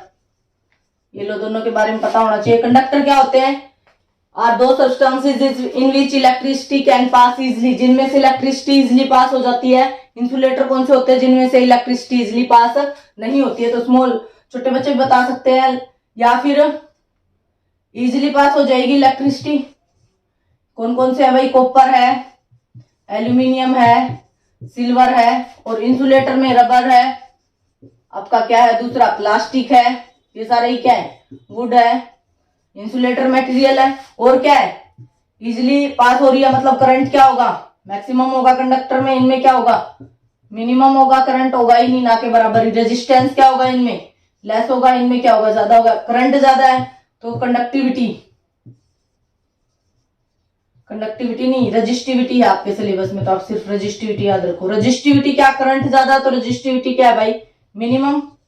इनकी रजिस्टिविटी बहुत कम होती है कंडक्टर की, और इंसुलेटर की रजिस्टिविटी रो से लिखते हो क्या होती है, मैक्सिमम हाई होती है, ठीक है, सबसे ज्यादा होती है। तो रजिस्टिविटी का हो, करंट का हो, या इजिली करंट पास कर रहा है, ये बात कहो, एक ही बात है कंडक्टर में। तो कंडक्टर आपके सिलेबस में वैसे तो एक सेमी कंडक्टर भी होता है बीच में, सेमी इनके बीच का है, तो कंडक्टर से कंडक्टिविटी क्या होगी, इसकी कंडक्टिविटी हो चाहे रेजिस्टिविटी हो, इन दोनों के बीच में लाई करेगी भाई, कंडक्टर और इंसुलेटर के बीच में ही लाई करेगी। ये आपका नहीं हायर क्लासेस में आएगा, ठीक है। तो आपको रेजिस्टेंस का डायरेक्टली के साथ रिलेशन याद रखना है। जैसे जैसे टेम्परेचर बढ़ेगा वैसे वैसे रेजिस्टेंस बढ़ेगा, क्योंकि सेकंड यूनिट में हम सिर्फ कंडक्टर के बारे में ही पढ़ रहे। थर्ड पॉइंट है लेंथ ऑफ सब्सटेंस का हो, वायर का हो, कंडक्टर का हो, एक ही बात है, ठीक है। जिस भी मटेरियल का आपका वायर बना है उसकी लेंथ पे भी डिपेंड करेगा। लेंथ पे कैसे करेगा, डायरेक्टली प्रोपोर्शनल, जैसे जैसे लेंथ बढ़ेगी वैसे वैसे रेजिस्टेंस बढ़ेगा। इसलिए तो घरों में अलग अलग सॉकेट बढ़ा रखे होते हैं हमने, अदरवाइज तो एक ही सॉकेट पे सारे एक ही जगह वायरिंग। अगर लेंथ बढ़ने से रेजिस्टेंस बढ़ रहा कम हो रहा होता तो हम पूरे घर में बहुत सारी वायर खरीद के रख लेते और करंट बस कम होता ही नहीं फिर, ठीक है। तो resistance is directly proportional to length, जैसे जैसे लेंथ बढ़ेगी वैसे वैसे रेजिस्टेंस भी बढ़ेगा। और fourth, area of cross section, ये एरिया ऑफ क्रॉस सेक्शन, ये वाला, जैसे ये वायर है, ये तो इसकी लेंथ होगी, और ये वाला है क्रॉस सेक्शन, ये वाला जो सर्कुलर पोर्शन होता है, ठीक है, आपका एरिया ऑफ क्रॉस सेक्शन। ये इक्वेशन फर्स्ट बोल दी मैंने, इनवर्सली प्रोपोर्शनल है। जैसे जैसे एरिया बढ़ेगा वैसे वैसे रेजिस्टेंस कब होगा, इसलिए तो थिन वायर यूज करते हो, एक आप थिक वायर यूज करते हो। कई बार क्वेश्चन पूछा गया है which is more reliable, thick या थिन। अब आप खुद ही देखो, एक तो थिन वायर है ये थिन, और दूसरा क्या आपका थिक वायर है। कौन सा स्टेबल है, कौन सा सही रहेगा आपका। अब जो थिन वायर है पतला है, मतलब एरिया क्या है उसका लेस है, अरे पतला है, और थिक है तो एरिया क्या है उसका मोर है। जब एरिया आपका लेस है तो रेजिस्टेंस क्या होगा, बोलो भाई, इनवर्सली प्रोपोर्शनल है, रेजिस्टेंस क्या होगा, ज्यादा होगा, मोर होगा। और एरिया आपका मोर है तो रेजिस्टेंस क्या होगा, लेस होगा। रेजिस्टेंस मोर होगा तो करंट क्या होगा, लेस होगा, और रेजिस्टेंस लेस होगा तो करंट क्या होगा, मोर। हमें करंट ज्यादा चाहिए घर में या कम चाहिए, हम चाह रहे हैं कि सारा का सारा रेजिस्टेंस में उड़ जाए, क्या लॉस हो जाएगा सब कुछ ना, थिक, इसलिए थिक वायर यूज किया जाता है। आपको पता है जो आपके घरों में मीटर लगा होता है वहां आपकी जो वायरिंग होती है वो थिक होती है, एज कंपेयर टू जो आप घरों में इलेक्ट्रिसिटी की यूज करते हो वो थिन होती है, ठीक है। तो थिन में आपका रेजिस्टेंस क्या रहेगा, ज्यादा रहेगा, और थिक में क्या रहेगा, कम, इसलिए थिक वायर यूज किए जाते हैं। ऐसी क्वेश्चन बन जाए तो बता देना। अब इन दोनों को कंबाइन कर दो, फर्स्ट और सेकंड को। आर इज एल बाई ए, इस कांस्टेंट ऑफ प्रोपोर्शनलिटी को बताएंगे तो क्या आएगी भाई, एक कांस्टेंट आएगी रो एल बाई ए। रो क्या है आपकी रेजिस्टिविटी या फिर स्पेसिफिक रेजिस्टेंस, इसका ये नाम भी लिख सकता हूं तो कंफ्यूज नहीं होना। और ये सिर्फ एक ही बात पे डिपेंड करती है, nature of substance, nature of substance पे डिपेंड करती है, लेंथ और एरिया पे डिपेंड नहीं करती। तो क्वेश्चन कई बार पूछा जाएगा तो आप लोग ये ध्यान रखना कि आपसे अगर लेंथ बढ़ा दें तो रेजिस्टेंस पे क्या इफेक्ट होगा, या रेजिस्टिविटी पे पूछ रहा है वो, ये ध्यान रखना। रेजिस्टेंस पे पूछेगा तो लेंथ बढ़ेगी तो रेजिस्टेंस बताओ क्या होगा, बोलो भाई, बढ़ेगा। क्यों? क्योंकि एरिया डायरेक्टली है। एरिया बढ़ेगा तो रेजिस्टेंस क्या होगा? कम होगा। ठीक है, बट रेजिस्टिविटी पे कोई इफेक्ट नहीं होगा। रेजिस्टिविटी सिर्फ एक ही फैक्टर पे डिपेंड कर रही है, नोट करके लिख लो, only nature of substance, temperature पे भी है। ठीक है, तो ये आपका एयर क्लासेस में आएगा, बट आपको थोड़ा पता होना चाहिए, कई बार पूछ सकता है क्वेश्चन। बाकी ये दो आपके इंपॉर्टेंट है। R is equals to rho l by a, तो रो को इधर रखो, बाकी को उधर लेके जाओ। R A बाई एल, ए मतलब एरिया, मतलब एरिया आप कौन सा यूज करोगे? अगर वो सर्कुलर वायर है तो एरिया क्या होगा? पाई आर स्क्वायर। वो रेडियस देगा, रेडियस नहीं तो डायमीटर देगा। डायमीटर है मीन्स रेडियस कैसे निकालोगे? उसको हाफ करके निकाल लोगे। कोई स्क्वायर दे रहा है, एल स्क्वायर हो जाएगा। कोई रेक्टेंगल दे रहा है, एल इंटू बी हो जाएगा। एरिया तो आपको याद ही होंगे, ठीक है, मैथ से। तो यहां से अगर रेजिस्टेंस की यूनिट ओम है, एरिया की क्या होती है? Metre square. लेंथ की क्या होती है? मीटर। 1 मीटर से मीटर कैंसिल, ओम मीटर। रेजिस्टिविटी की यूनिट क्या है भाई? ओम मीटर। कई बार आता है डिफाइन 1 ओम मीटर, 1 वोल्ट, 1 एम्पियर, 1 वोल्ट। किसी को 1 को अगर आपको डिफाइन करना हो तो सबसे पहले उसके फॉर्मूले के पास जाओ, जैसे V is equals to I R है। अब आपको 1 ओम को डिफाइन करना है, तो R क्या हो गया आपका? V बाई आई। तो V की वैल्यू अगर मैं 1 वोल्ट पुट करूं और करंट की वैल्यू अगर मैं 1 एम्पियर यूज करूं किसी भी सर्किट में से, तो रेजिस्टेंस कितना फ्लो करेगा भाई? 1 ओम। या तो आप मैथमेटिकली लिख दो या आप लैंग्वेज में लिख सकते हो। ठीक है, तो उसी फॉर्मूले में 1 1 वैल्यू पुट कर दो, आपकी 1 का डेफिनेशन हो जाएगा। ठीक है, तो ये वेरी इंपॉर्टेंट फॉर्मूला भाई, कई बार पूछा गया है। इसमें आपका फैक्टर अफेक्टिंग द रेजिस्टेंस,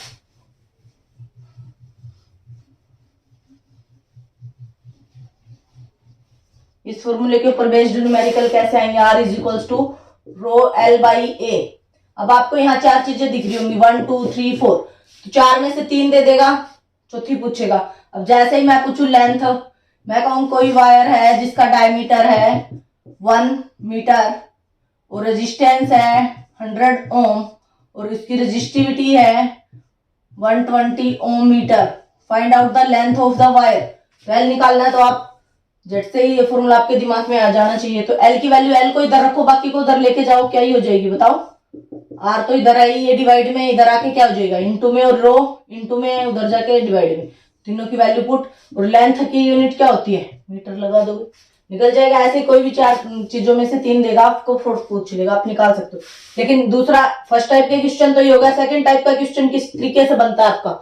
वो कहेगा इफ लेंथ इज डबल। अगर मैं लेंथ को डबल कर दूं, डबल का मतलब पहले एल थी, अब कितनी होगी? 12। ट्रिपल कर दूं, एरिया को क्या रखूं? कांस्टेंट। एरिया के बारे में कुछ कह ही नहीं रहा, मतलब एरिया आपका क्या है? कांस्टेंट है। तो इसका मतलब अब देखो, R is directly proportional to length है या नहीं?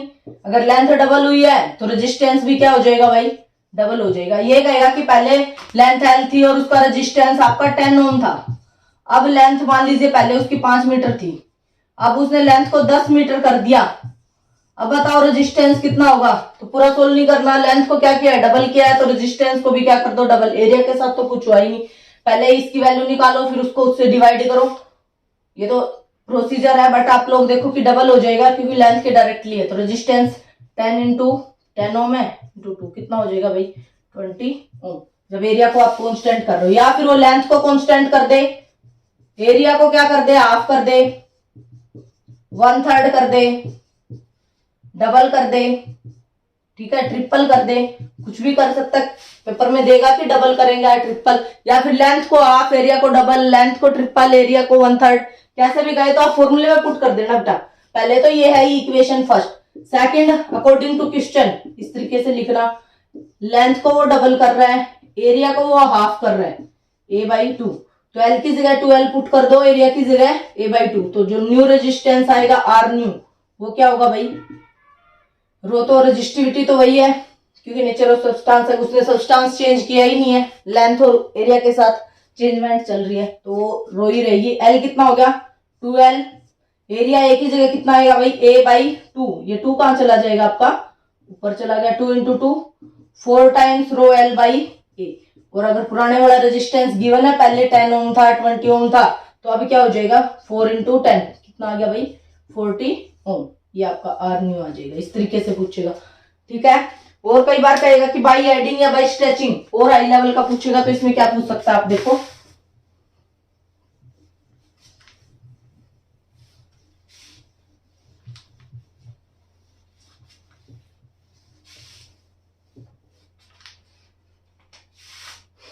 ये फॉर्मूला था आपका R is equals to rho L by A.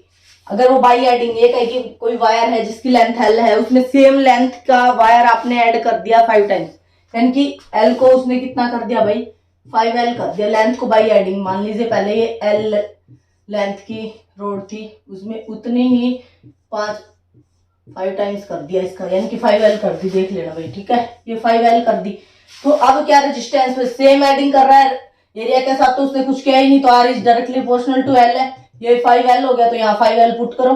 R is equals to रो, जिसको कुछ ना तो रजिस्टिविटी तो सब्सटेंस चेंज ही नहीं की, तो रजिस्टिविटी तो रो ही रहेगी, एरिया के साथ उसने कुछ कहा ही नहीं, सेम एरिया से ही ऐड चल रहा है, तो 5L by a, rho L by a तो वही पुराने वाला है, 5 टाइम्स हो गया, नहीं हो गया। इस तरीके से NR R dash is equals to NR आप ऐसे ही याद कर सकते हो। 5 टाइम्स करेगा तो 5 टाइम्स, डबल करे, ट्रिपल करे, 1/3 करे तो 1/3, एन की वैल्यू ऐसे बाई एडिंग। बाई स्ट्रेचिंग बोले, पूरे सॉल्यूशन में नहीं जाना, कई बार एमसीक्यू में पूछ सकता है। स्ट्रेच करेगा, आप मान लीजिए आप इस चीज को ऐसे स्ट्रेच कर दो ऐसे, तो क्या ही होगा आपका लेंथ तो बढ़ेगी प्लस एरिया क्या हो जाएगा उसी प्रोपोर्शन में क्या हो जाएगा भाई, कम हो जाएगा। एरिया कम हो रहा है तो रेजिस्टेंस बढ़ेगा, और लेंथ भी बढ़ रही है तब भी रेजिस्टेंस बढ़ेगा, मतलब स्क्वायर टाइम्स बढ़ जाएगा। बाई स्ट्रेचिंग आएगा तो R डैश कितना होगा N स्क्वायर R, इस तरीके से। वो कहेगा कि उसने ना ईट कर दिया किसी वायर को या कंडक्टर को, उसकी लेंथ 4 टाइम्स बढ़ गई, तो एरिया ए बाई 4 हो गया, उतने ही रेशियो में एरिया आपका कम हो गया, तो 4 × 4 16 टाइम्स हो गया ना, तो N स्क्वायर, ठीक है। अब मान लीजिए कोई वायर, आप रबड़ है, रबड़ कोई वैसे तो वो इंसुलेटर है, आप ऐसे उसको स्ट्रेच कर रहे हो, तो जितनी लेंथ बढ़ रही है उसकी मोटाई उतनी ही तो कम हो रही है, एरिया मीन्स कम हो रहा है, तो एरिया कम होने से भी रेजिस्टेंस बढ़ेगा और लेंथ बढ़ने से भी रेजिस्टेंस बढ़ेगा, तो रेजिस्टेंस डबल यानी कि स्क्वायर टाइम्स बढ़ रहा है, इसलिए यहाँ N स्क्वायर। तो ये आप डायरेक्ट याद रख सकते हो, ठीक है। इनका प्रूफ देखना है तो प्रीवियस वीडियो में मिल जाएगा आपको, ठीक है। ये रेजिस्टेंस है भाई, इनसे बाहर कोई क्वेश्चन आपका नहीं बनेगा, ठीक है। फैक्टर अफेक्टिंग द रेजिस्टेंस हो गया, और रेजिस्टेंस इन, अब रह गया आपका resistance in series and parallel, joules law और पावर। इसमें से भी आपका जो पावर और एनर्जी वाला है ना, उसमें से आपका 101% क्वेश्चन बनता है, बिल निकलवाता है आपसे, ठीक है। अब आएगा resistance in series and parallel combination, ठीक है। इंपॉर्टेंट इसलिए है, डायरेक्ट डेरिवेशन ना पूछे, आपको एक डायग्राम बना देगा, ये कहेगा कि इसमें नेट रेजिस्टेंस निकालो या किसी एक रेजिस्टेंस के अक्रॉस आप करंट निकालो या वोल्टेज निकालो या इलेक्ट्रिक पोटेंशियल निकालो, कैसे भी पूछेगा। अगर आपको ये ध्यान से समझ लिया ना बेसिक, तो आप सेम स्टेप्स फॉलो कर रहे हैं आपको किसमें, न्यूमेरिकल सोल्व करते हुए, ठीक है। तो यहाँ मान लीजिए मैं सीरीज का मतलब क्या होता है, वन आफ्टर द अदर, जब 2 और 3 रेजिस्टेंस एक के बाद एक आपके आप जोड़ रहे हो, ज्वाइन कर रहे हो, कनेक्ट कर रहे हो, मीन्स आप रेजिस्टेंस किस में लेके जा रहे हो, सीरीज में। पैरेलल का मतलब एक ही पॉइंट से सारे के सारे रेजिस्टेंस निकल रहे हैं और फाइनली किसी एक पॉइंट पे जाके मीट कर रहे हैं, मीन्स वो आपका कैसा कॉम्बिनेशन है, पैरेलल। और सीरीज में क्या याद रखना है जो सबसे ज्यादा इंपॉर्टेंट है, SI, मैं तो इस तरीके से याद रखती आ रही हूँ भाई।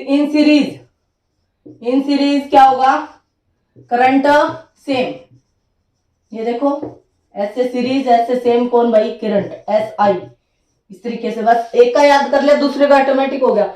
अब सीरीज में करंट सेम है तो वोल्टेज क्या होगी, डिवाइड होगी, डिवाइड कहो या फिर डिफरेंट कहो, एक ही बात है, अलग अलग होगी भाई सबके पास, ठीक है। तो पैरेलल में क्या होगा, इसमें करंट सेम है तो उसमें करंट क्या होगा, डिवाइड होगा, और V क्या रहेगी, सेम रहेगी। तो दोनों याद नहीं करने, कंफ्यूज हो जाओगे, बस सीरीज का याद रख लो। सीरीज में क्या रहता है, करंट सेम, यानी कि अलग अलग रेजिस्टेंस है बट सीरीज में कनेक्ट है, तो करंट क्या जाएगा, सबके पास इक्वली जाएगा। कंफ्यूज करने के लिए सेकंड से करंट बताओ, थर्ड से बताओ, अगर आपको दिख रहा है एक के बाद एक कनेक्ट है, तो अगर आपको टोटल करंट पता है तो वही सब में से ही जाएगा, ठीक है।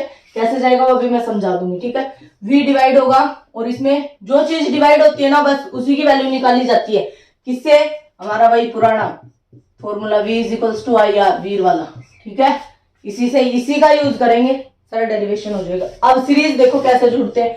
आप पेपर में कई बार ये कहेगा कि भाई आपको 3 रेजिस्टेंस दे दिए, 2 3 ओम और 6 ओम, 2 3 और 6, 3 रेजिस्टेंस दे दिए भाई, और 2 सेल की बैटरी लगानी है आपको। चलो मैं क्वेश्चन भी साथ साथ बता देती हूँ और कैसे सोल्व करना है वो तो आपने कंसेप्ट में कर भी रखा होगा, नहीं कर रखा तो आपका हो जाएगा। 2 सेल की बैटरी लगानी है और एक सेल की पोटेंशियल कितनी है, 4 वोल्ट है, ठीक है। एक की लगानी है, एमीटर भी लगाना है और वोल्ट मीटर भी लगाना है। ये सारे यूज करके आप सर्किट डायग्राम बनाइए। और किसमें कौन सा कॉम्बिनेशन बनाना है, या तो कहेगा सीरीज बनाओ कॉम्बिनेशन, या कहेगा पैरेलल बनाओ, ठीक है। 3 है ये, इसको मैं नाम R1 रख दूं, इसका R2, इसका R3।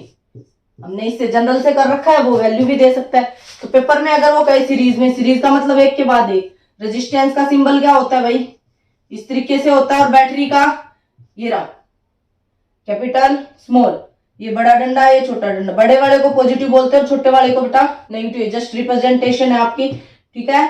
उसके बाद ये तो हो गया सेल आपका सिंगल है, और सेल के कॉम्बिनेशन से ही क्या बनती है, बैटरी।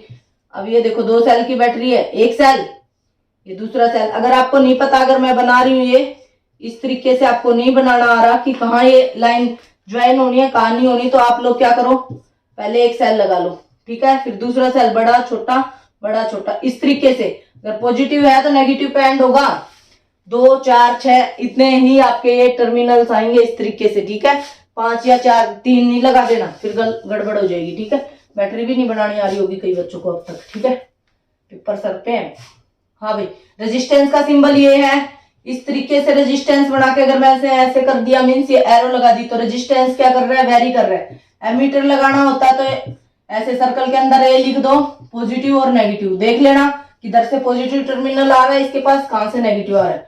वोल्ट मीटर को वी से लिख दो, गैल्वेनोमीटर को जी से लिख दो। की को किस तरीके से बनाओगे, इस तरीके से बना के अगर आपने बीच में ऐसे कर दिया ना, तो की क्या आपकी क्लोज्ड है, अदरवाइज ये क्या है, ओपन है, करंट फ्लो नहीं करेगा, इसमें से करंट फ्लो करेगा। कई जगह स्विचेज बनाने वो इस तरीके से बना रखे होंगे भाई, ये इस तरीके से इधर ऐसे मिला रखे होंगे, इधर मिला दोगे तो स्विच क्या है, क्लोज्ड है, बंद है, और हटा दोगे तो ओपन है। की बनानी है तो इस तरीके से बना देंगे, ठीक है। यही है आपके, अब इससे बनाओ आप लोग सीरीज कॉम्बिनेशन। मतलब मैंने बताया सीरीज में कब कहोगे किसी भी रेजिस्टेंस को या रेजिस्टेंसेस को, जब एक के बाद एक कनेक्ट होते हैं। तो यहाँ हमारे देखो फर्स्ट 3 है ना, सेकंड और थर्ड। अब मैं नाम दे दूं R1 R2 और R3, चलो इनकी वैल्यू भी गिवन है। उसके बाद क्या भाई, बैटरी लगाओगे। बैटरी कितने वोल्ट की लगानी है भाई, 2 सेल की बैटरी बनानी है, तो 2 सेल लगाने हैं। मतलब ये पहला सेल लग गया, इधर ये दूसरा सेल लग गया, ठीक है। बीच वाला डंडा पॉजिटिव नेगेटिव, फिर ऐसे। अगर नहीं पता चल रहा कि कहाँ करना है तो बस आप ऐसे बना दो, ठीक है। बैटरी भी लग गई है, पॉजिटिव बड़े वाला, पॉजिटिव छोटे वाला नेगेटिव। उसके बाद क्या लगाना भाई, एमीटर लगाना है। Ammeter is always connected in series, पहले ही बता चुकी हूँ, हमेशा सीरीज में। अब सीरीज का मतलब आप यहाँ लगा दो, ये जो लाइन दिख रही है सारे वायर है ये आपका, ये सर्किट जो आप बना रहे हो, ठीक है। तो आप एमीटर यहाँ लगा दो, यहाँ लगा दो, यहाँ लगा दो, कहीं जगह मिल रही है वहां लगा दो, एक के बाद एक ये कनेक्ट होगा। ये एमीटर लगा दिया मैंने, ठीक है। ये की लगा दी भाई, की में यहाँ जगह दिख रही है, की को क्या कर दिया, ऑन कर दिया। अब पॉजिटिव और नेगेटिव, यहां से देखो करंट कहां से जाता है भाई, पॉजिटिव टू नेगेटिव, तो यहां से करंट चला आई। अब करंट क्या रहता है सीरीज में, सेम, अभी अभी बताया। तो I1 के पास, R1 के पास भी आई जाएगा, इधर भी आई जाएगा और इधर भी आई ही जाएगा, और फाइनली इधर से आके होते हुए ऐसे आ जाएगा। पॉजिटिव ऊपर से क्या मिल गया इसको, इधर से पॉजिटिव, इधर से कौन सा टर्मिनल है, नेगेटिव, इसलिए पॉजिटिव नेगेटिव लगा दिया। ना भी लगाओ तब भी चल जाएगा, लेकिन मैं प्रॉपर सही बता रही हूँ, जहां आपका एग्जामिनर आपकी गुंजाइश ही ना रही कि आपके नंबर कट जाए, ठीक है। उसके बाद आपको वोल्ट मीटर लगाना है। Volt meter is always connected in parallel. अब वी क्या होगी, डिवाइड, यदि वी तो टोटल वी कितनी है भाई, एक सेल की 4 वोल्ट थी, तो 2 की कितनी होगी, 8 वोल्ट, ठीक है। तो आपको इस तरीके से लिखना है पेपर में, जब आपको वैल्यूज गिवन हो तो या 8 वोल्ट लिख दो, R1 की जगह 2 ओम लिख दो, R2 की जगह 3 ओम और R3 की जगह 6 ओम, बस इस तरीके से। फिर नेट रेजिस्टेंस या नेट आपका करंट पूछ सकता है।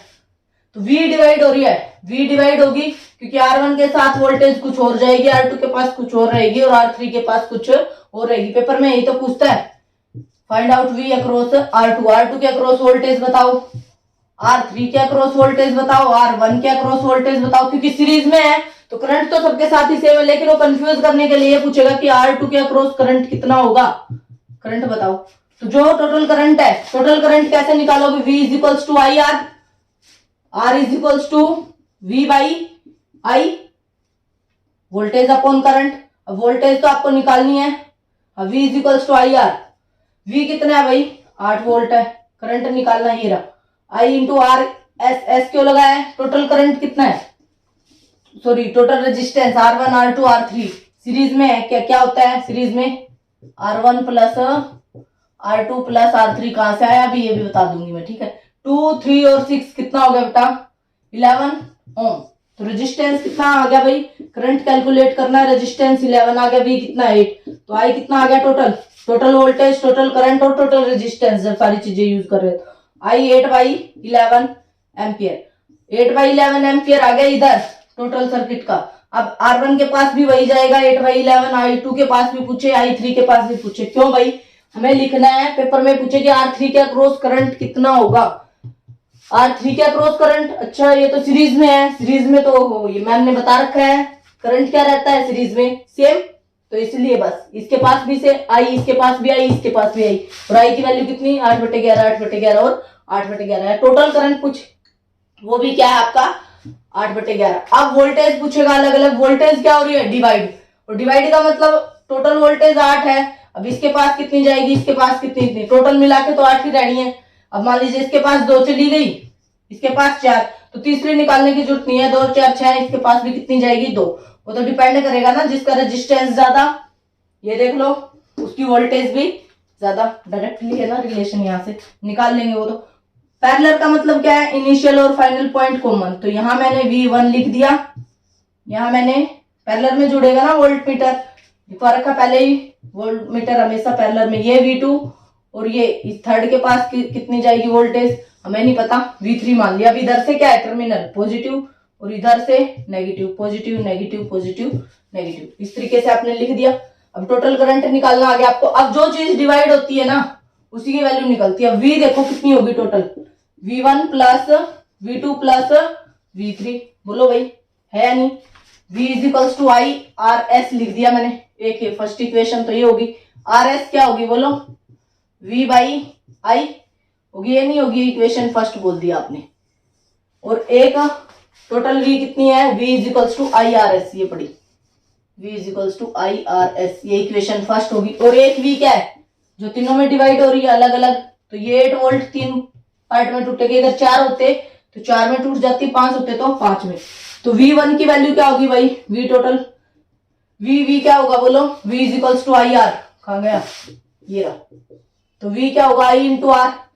तो फर्स्ट के पास करंट कितना है भाई, फर्स्ट के लिए लिख रहे हो तो फर्स्ट के पास चलो करंट कितना है I, रेजिस्टेंस कितना है R1, सेकंड के पास चलो प्लस V2 तो इसके अक्रॉस है, करंट कितना है इसके पास भी I है, रेजिस्टेंस कितना है R2 है, प्लस थर्ड के पास चलो V3, करंट कितना आ रहा है I आ रहा है क्योंकि सेम रहेगा, और रेजिस्टेंस कितना है R3।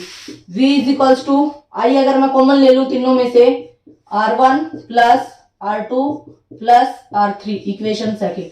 From first and second, first और सेकंड को देखो टोटल वोल्टेज V इंटू आई आर एस, यानी कि टोटल रेजिस्टेंस को हमने सीरीज में है इसलिए एस लिख दिया, और एक ये फ्रॉम फर्स्ट एंड सेकंड, ये BV के इक्वल वो BV के इक्वल, मतलब दोनों आपस में equal. I is equals to R1 plus R2 plus R3, I1 से I1 कैंसिल, RS कितना आ गया R1 plus R2 plus R3, ये लो भाई नेट रेजिस्टेंस आ गया आपका, ओम्स आप लगा लेना। तो ऐसे ही आपको यही स्टेप फॉलो करने हैं न्यूमेरिकल में। अब आपके पास पूछता R3 के अक्रॉस वोल्टेज V3, तो V3 क्या होगा बोलो, आपको पूरा सोल्व करना ही नहीं, इसके V is equals to I R होता है, R कितना है R3 है, I तो I ही है, सबके पास सेम आ रहा है। I की वैल्यू आपने निकाल ली थी, 8/11 थी या 11/8 थी, ठीक है जो भी थी, और R3 की वैल्यू कितनी है 6 है, फिर वोल्ट लगा देना बस, जिसके अक्रॉस पूछा आप वही निकालो, सारा निकालना ही नहीं है, ठीक है भाई। नेक्स्ट देखो, resistance is in parallel, parallel का मतलब क्या है, वही ना जो डिवाइड हो रहा है, बस उसकी वैल्यू निकालोगे तो आपका पूरा डेरिवेशन भी निकल के आ जाएगा। पैरेलल का मतलब इनिशियल और फाइनल पॉइंट क्या रहे, सेम रहे, कॉमन रहे, और कैसे रहेंगे, वोल्टेज क्या रहेगी उनमें, सेम रहेगी। करंट क्या हो रहा है पैरेलल में, डिवाइड हो रहा है, बस जो चीज डिवाइड हो रही है उसी की वैल्यू निकाल लेंगे। कैसे कंबाइन करते हैं, ऐसे ही पेपर में आएगा, 3 रेजिस्टेंस दे देगा, कहेगा इनको पैरेलल में जोड़ो, एक बैटरी लगाओ, 4 सेल की लगाओ, एक सेल का 2 वोल्ट है तो 4 सेल लगा देना, 5 कहे तो 5 लगा दो, 6 कहे तो 6 लगा दो। पैरेलल कॉम्बिनेशन किस तरीके से भाई, ये एक इनिशियल पॉइंट ले लिया, इसमें 2 3 4 5 जितने भी दे रहा है आप लोग बना लीजिए। ये 3 दे रहा है, ये फर्स्ट, सेकंड, थर्ड, ये इनिशियल पॉइंट सेम था और फाइनल पॉइंट सेम, ये देखो एक ही पॉइंट पे मीट करके। यहाँ फिर बैटरी कह रहा है पॉजिटिव नेगेटिव, पॉजिटिव नेगेटिव, की कह रहा है की लगा दो। Ammeter is always connected in a series, volt meter is always connected in a parallel. ये यहाँ क्यों कनेक्ट हुआ है, बोलो एक ही क्यों लगाया है मैंने, इसके लिए और इसके लिए अलग क्यों नहीं लगाया, क्योंकि पैरेलल में क्या है, V सेम और I क्या हो रहा है, डिवाइड। यहां से देखो करंट कहां से कहां जाता है, पॉजिटिव टू नेगेटिव, यहां से आ रहा है करंट, यहां तक तो पहुंच गया, यहाँ के उसके पास 3 पाथ हो गए, इधर जाऊं या इधर जाऊं, तो इसलिए डिवाइड हो गया। इधर क्या है, मान लीजिए I1, इसके पास I2, इसके पास I3, इसका नाम R1 R2 R3, total combine, यहाँ कंबाइन होके लास्ट में कितना भाई I आएगा। यहाँ पहुंच गए, ये की थी, इधर नेगेटिव था, इधर पॉजिटिव, ये पॉजिटिव, और ये इधर देखो पॉजिटिव है, पॉजिटिव नेगेटिव है, नेगेटिव, इधर से ये नेगेटिव, तो इधर से घूम के क्या मिलेगा इसको, पॉजिटिव। ठीक है, ये पॉजिटिव नेगेटिव ना भी लगाओ पेपर में चल जाएगा, लेकिन लगा दोगे तो मतलब तुम्हें हर चीज की नॉलेज है। तो V तो सेम है। अब टोटल करंट पैरेलल में कैसे होता है भाई, इनकी वैल्यू 2 3 और 6 यही दे रखी थी, तो इनकी वैल्यू दे रखी थी वो लिखो। तो पैरेलल में क्या होता है, 1/RP 1/R1 plus 1/R2 plus 1/R3, और 2 वोल्ट की बैटरी नहीं 3 की लगाओ इसमें, ये रही लगा दी, तो 2 2 2 कितना हो गया भाई, मान लीजिए 4 वोल्ट थी ना एक सेल का, तो 3 है तो कितना हो गया, 12 वोल्ट होगी। ये 12 वोल्ट है, तो ये भी टोटल, इसके पास भी 12 वोल्ट, इसके पास भी 12 वोल्ट और इसके पास भी 12 वोल्ट, क्योंकि V क्या रहेगी, सेम रहेगी, तीनों के पास वही जाएगी। ठीक है, और टोटल रेजिस्टेंस निकालें कितना होगा बोलो, 1/2 plus 1/3 plus 1/6, 6 will be the LCM, 2 3 3 2 6 1, 6/6 कितना आ गया, 1 ओम आ गया। पलटोगे तब भी तो वही आ जाएगा, 1/1 है तो कितना आएगा भाई, 1 ओम आ गया। टोटल रेजिस्टेंस 1 ओम आ गया, टोटल वोल्टेज कितनी है, 12 वोल्ट है, टोटल करंट कितना आएगा, V is equals to IR, वही अपना जनरल फॉर्मूला। तो I क्या होगा आपका, V/R, V कितना है 12, R कितना है 1, तो 12 एम्पियर आ गया आपका करंट। करंट 12 एम्पियर आ गया, ये तो टोटल करंट आया ये वाला I। अब यही तो 12 वोल्ट इसमें और इसमें जाएगा। अब आपको पता है किसके पास ज्यादा जा सकता है, जिसका रेजिस्टेंस ज्यादा है उसका करंट तो कम होगा, आपको भी पता है।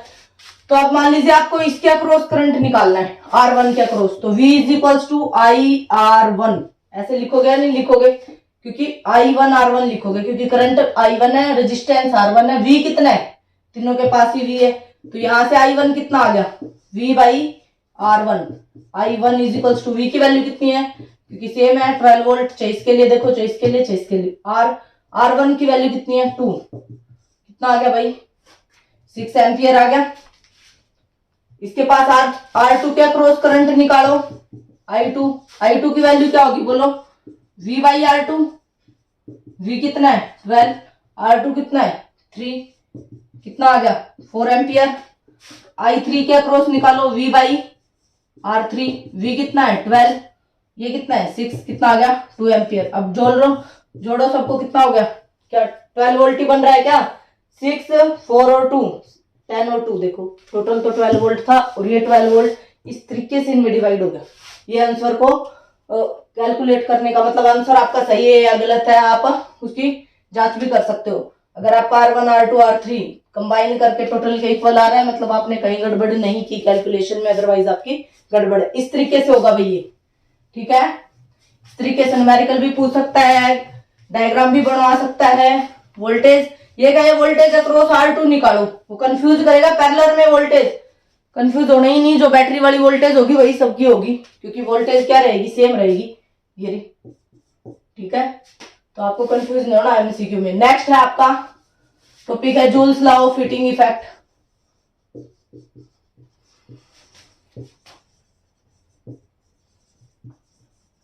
जूल्स नाम के साइंटिस्ट ने दिया था, वेरी इंपॉर्टेंट। कई बार इसमें से ना अंडरस्टैंडिंग बेस्ड क्वेश्चन पूछेगा। कैसे, अभी बता देती हूँ।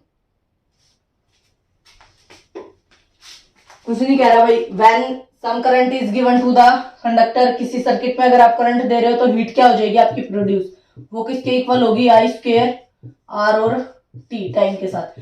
H is equals to I square R T, यहाँ के कोई कांस्टेंट आएगा और के की वैल्यू भी 1 रहेगी।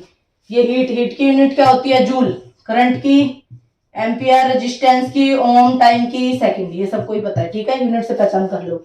Joules law of heating effect, ये जो हीटिंग इफेक्ट में कौन कौन से हैं जो हमारे इंस्ट्रूमेंट होते हैं घरों में, आप गीजर देखते हो, इलेक्ट्रिक आयरन देखते हो, प्रेस वगैरह यूज करते हो, टोस्टर है आपका, ठीक है, इन सब में कौन सा हीटर है,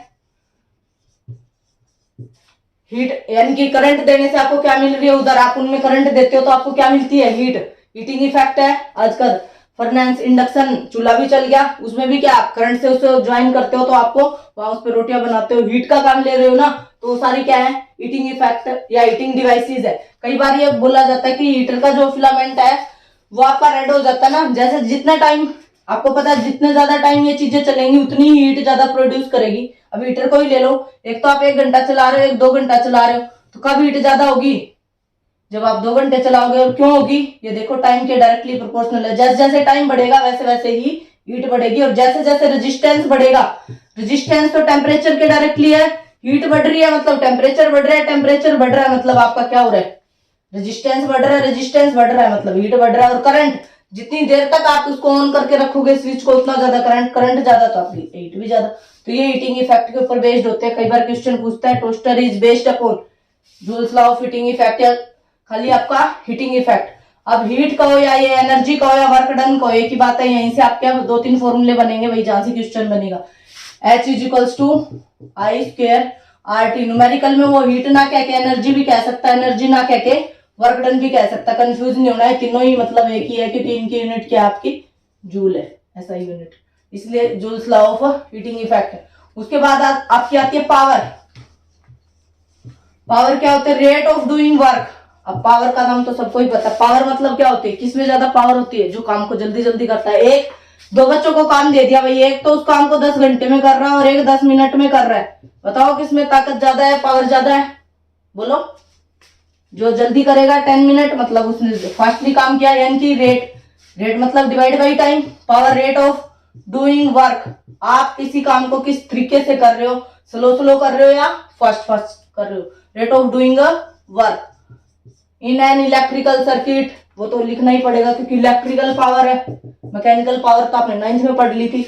rate of doing electrical work in an electrical circuit is known as electrical power. Power is equals to work upon rate का मतलब तो मैं स्टार्टिंग में बता दिया, डिवाइड बाई टाइम।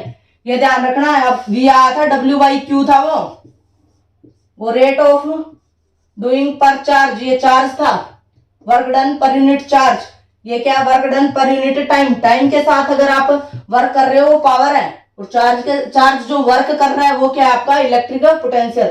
दोनों फॉर्मूले एक जैसे ऐसे दिखेंगे। वर्क डन की जगह मैं क्या लिख सकती हूँ, एनर्जी भी लिख सकती हूँ, हीट भी। वर्क का फॉर्मूला क्या, I square R T by T, T से T cancel, I square R, power का ये फर्स्ट फॉर्मूला आ गया। आई और आर गिवन हो तो पावर निकाल लोगे, या फिर work is equals to power into time भी लिख सकती हूँ, बोलो।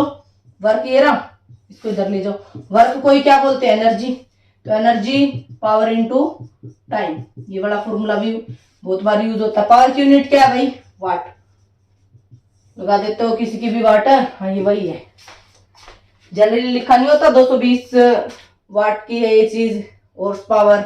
एचपी की लिखी होती है मोटर। कई बार घरों के इंस्ट्रूमेंट आपने ऑब्जर्व किए हो तो उनपे क्या लिखा होता है, एचपी लिखा होता है ना, 2 HP 3 HP 4 HP। ये एचपी क्या है, ये पावर ही तो है उस इंस्ट्रूमेंट की जिसके ऊपर लिखा है, ठीक है। एचपी का मतलब होता है हॉर्स पावर, फुल फॉर्म। और 1 HP किसके इक्वल होती है आपकी, ये बात आपको पता भी होनी चाहिए, 4746 वाट, इतने वाट के इक्वल होती है ठीक है। पेपर में कई बार आपका हॉर्स पावर में भी आपको यूनिट देगा, वो तो किसकी, आपकी पावर की ही है, और रियल में इसकी यूनिट क्या होती है, आपकी वाट। एनर्जी इंटू टाइम, एनर्जी क्या होती है, पावर इंटू टाइम। अगर पावर के साथ टाइम लगा दोगे तो किसकी यूनिट बन जाएगी भाई, एनर्जी की। वाट के साथ वाट सेकंड लगा दो तो किसकी यूनिट है, एनर्जी की। या तो जूल कहो या फिर वाट सेकंड कहो, एक ही बात है।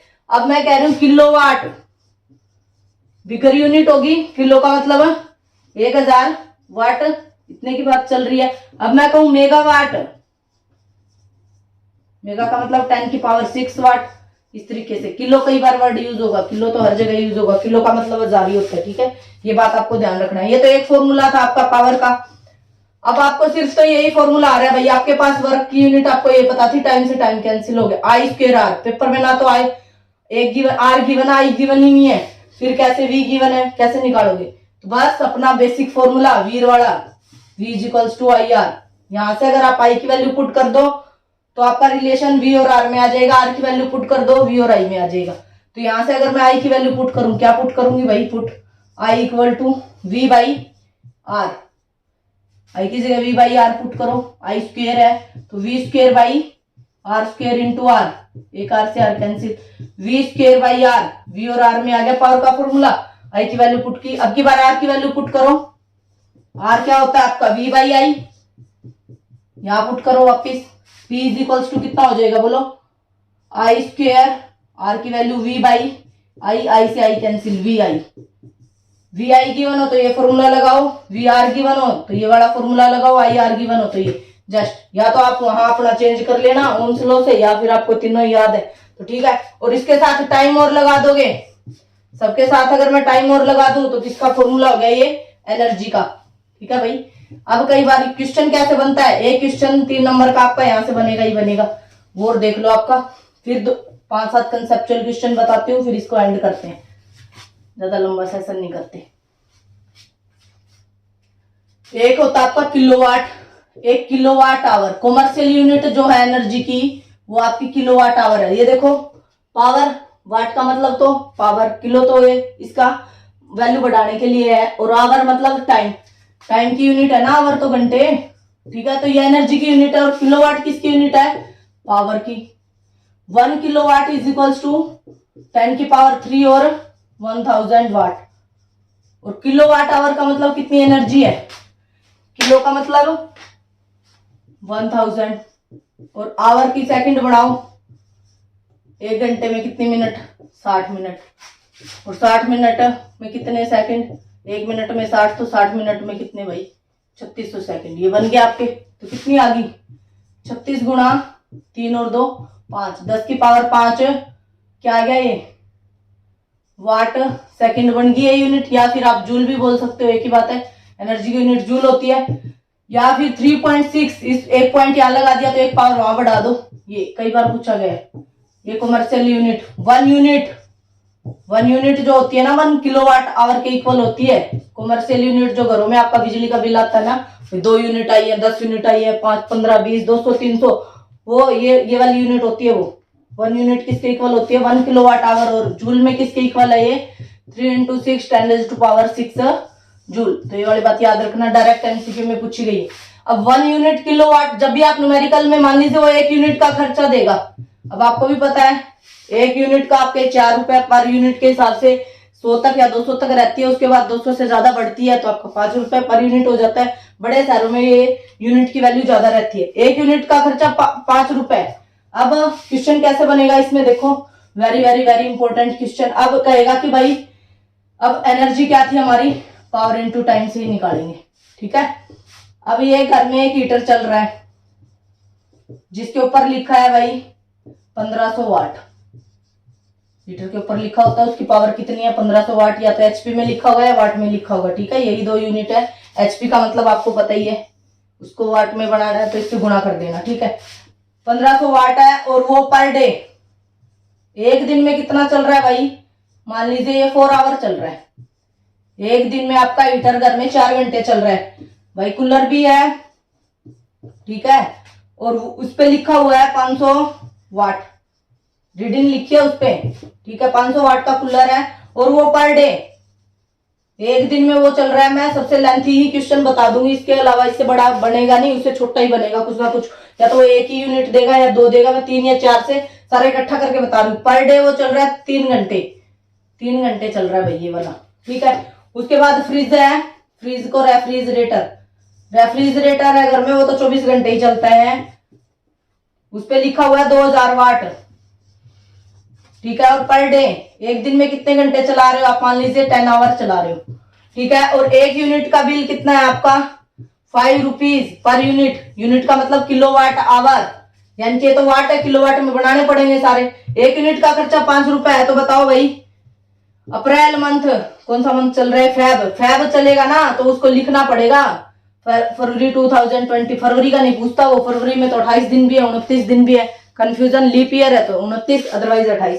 तो मान लीजिए मैं पूछ रही हूँ अप्रैल मंथ का, अप्रैल मंथ का बिल बताओ भाई कितना होगा टोटल, तुम्हारा बिल निकालो अब अपना, घर में जो जो तुम्हारे चीजें चल रही हैं या फिर तुम्हारे घर में जो रीडिंग आती है उसमें फिर अपना बिल निकालो, ये बिल ही पूछता है, यही क्वेश्चन है, प्रीवियस ईयर आप उठा के देख लो, हर साल ही पूछ रखा है, तो इस साल भी पूछेगा आपका, ठीक है। तो सबसे पहले तो यूनिट क्या होती है एनर्जी की, जब आप यूनिट किलोवाट आवर में कन्वर्ट करोगे, जहां जहां वाट है उसको किलो बनाओगे, तो आप देखो हीटर के लिए निकाल लें, हीटर के लिए एनर्जी कितनी कंज्यूम कर रहा है, हीटर कितनी एनर्जी कंज्यूम्ड कर रहा है, एनर्जी कंज्यूम्ड बाई हीटर, इस तरीके से लिखोगे आप लोग, हीटर कितनी एनर्जी कंज्यूम कर रहा है भाई पर डे, पर डे यानी कि एक दिन में कितनी एनर्जी यूज कर रहा है, 1500 गुणा एनर्जी क्या होती है, पावर इनटू टाइम ना, पावर कितनी है 1500 है, और हीट कितने दिन, एक दिन में कितने घंटे चल रहा है 4, तो कितना हो गया 15 चौके 60, ये 60,000 वाट आ गई, ये तो वाट है, ये तो सिर्फ एक दिन का है, कितने दिन चलाना है, अप्रैल में मंथ में कितने दिन होते हैं 30 दिन ना, एक दिन में 4 घंटे चल रहा है, तो कितने दिन चलाना है, कितने दिन चलाए 30 दिन, तो टोटल पावर कितनी होगी भाई 15 चौके 60, 60 और 30 की गुणा कितनी होगी 36 18, 1 2 3 4, ये आ गई आपकी वाट, वाट आवर आ गया ये, हमें तो किलोवाट आवर चाहिए क्योंकि 1 यूनिट किसके इक्वल है, कॉमर्शियल यूनिट 1 किलोवाट आवर, ये तो वाट आवर है, किलो वाट बनाओगे तो 1000 से क्या करना पड़ेगा डिवाइड, ये कैंसिल हो गया, कितना आ गया 180 किलोवाट आवर, ये तो किसने कंज्यूम करी है ये इतनी एनर्जी, हीटर, ई के नीचे एच लिख दिया मैंने, ठीक है। हीटर की टोटल एनर्जी निकल गई, ऐसे ही आपकी कूलर की निकालो भाई, energy consumed by cooler, cooler कितना एनर्जी कंज्यूम्ड कर रहा है पर डे, पहले पर डे की निकालो, फिर जितने दिन बोला है 10 दिन 15 दिन 20 दिन जितने दिन भी बोला होगा उतने कर देंगे, 500 वाट है, और एक दिन में कितने घंटे चल रहा है 3 घंटे, तो कितना हो गया 1500 वाट आवर, ठीक है। और 30 दिन में कितनी एनर्जी कंज्यूम करेगा, या तो डायरेक्ट 30 से ही गुणा कर दो, energy consumed by the cooler in 1 month, पूरे मंथ की एक साथ निकाल लो, इसकी से गुणा और 30 से गुणा और कर दो, वो तो आपकी मर्जी है भाई, आप स्टेप बाय स्टेप कर रहे हो, 30 से और गुणा करो, कितना आ गया 15 45 और 3 जीरो, ये तो किलोवाट बनाने हैं तो 1000 से और गुणा कर लो, चाहे पहले कर लो चाहे लास्ट में कर लो, एक ही बात है, कैंसिल 45 किलोवाट आवर, ये आ गया किसका कूलर का बिल। अब तीसरा कौन सा चल रहा है हमारा, रेफ्रिजरेटर, रेफ्रिजरेटर चल रहा है, रेफ्रिजरेटर का और निकाल लें, रेफ्रिजरेटर का कितना आएगा भाई, देखो 2000 वाट है, पर डे 10 आवर चल रहा है, और कितने दिन चलाना है 30 दिन, 30 से और गुणा कर दियो, और किलोवाट, ये तो वाट थी, किलोवाट बनानी है तो सीधे 1000 से और डिवाइड कर दो, एक स्टेप में करके दिखा रही हूँ, कितना आ गया 3 दूनी 6 और 2 जीरो किलोवाट आवर, ये रेफ्रिजरेटर की एनर्जी आ गई। अब हमें तो टोटल खर्चा निकालना है ना, घर में जितनी चीजें यूज हुई है, ऐसे ही 2 4 और दे दे तो सबका अलग अलग निकाल दो, एनर्जी इंटू टाइम, एक दिन के लिए इतनी, जितने दिन दे उतने से और गुणा कर दो, फिर दूसरे के लिए निकालो, फिर तीसरे के लिए, टोटल एनर्जी कंज्यूम्ड बाई कौन कौन था, हीटर था, कूलर था और रेफ्रिजरेटर था, तीनों के लिए कितनी हो जाएगी, तीनों का जोड़ कर दो भाई, कितनी होगी टोटल बोलो, 180 प्लस 45 प्लस 600 कितनी होगी, ये देख लो, ये 5 ये 2 7 8 825 किलोवाट आवर इतनी आ गई। और 1 यूनिट रेट ऑफ 1 यूनिट, एक यूनिट का खर्चा कितना है 5 रुपए, और किसका निकालना है 825 का, तो क्या कर दोगे 1 रुपए में इतनी चीज आ रही है तो 50 में तो 50 ही आएंगी भाई, 825 गुणा 5 देख लेना, जितने भी आए रुपीज लगा देना, ऐसे खर्चा निकालना है। और ये क्वेश्चन सीबीएसई का पिछले कई साल से बहुत ही फेवरेट है, तो ये नहीं छोड़ना।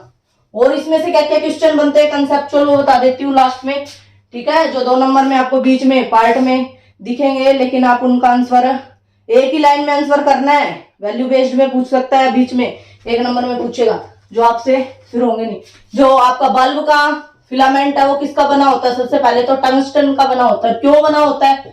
वाई तो करके पूछेगा ना क्यों बनता है, क्योंकि टंगस्टन का ही क्यों बनाते हैं भाई बल्ब में, और किसी का क्यों नहीं बना रहे? क्योंकि इसका हाई मेल्टिंग पॉइंट है, high melting point 3380 degree Celsius इतना है।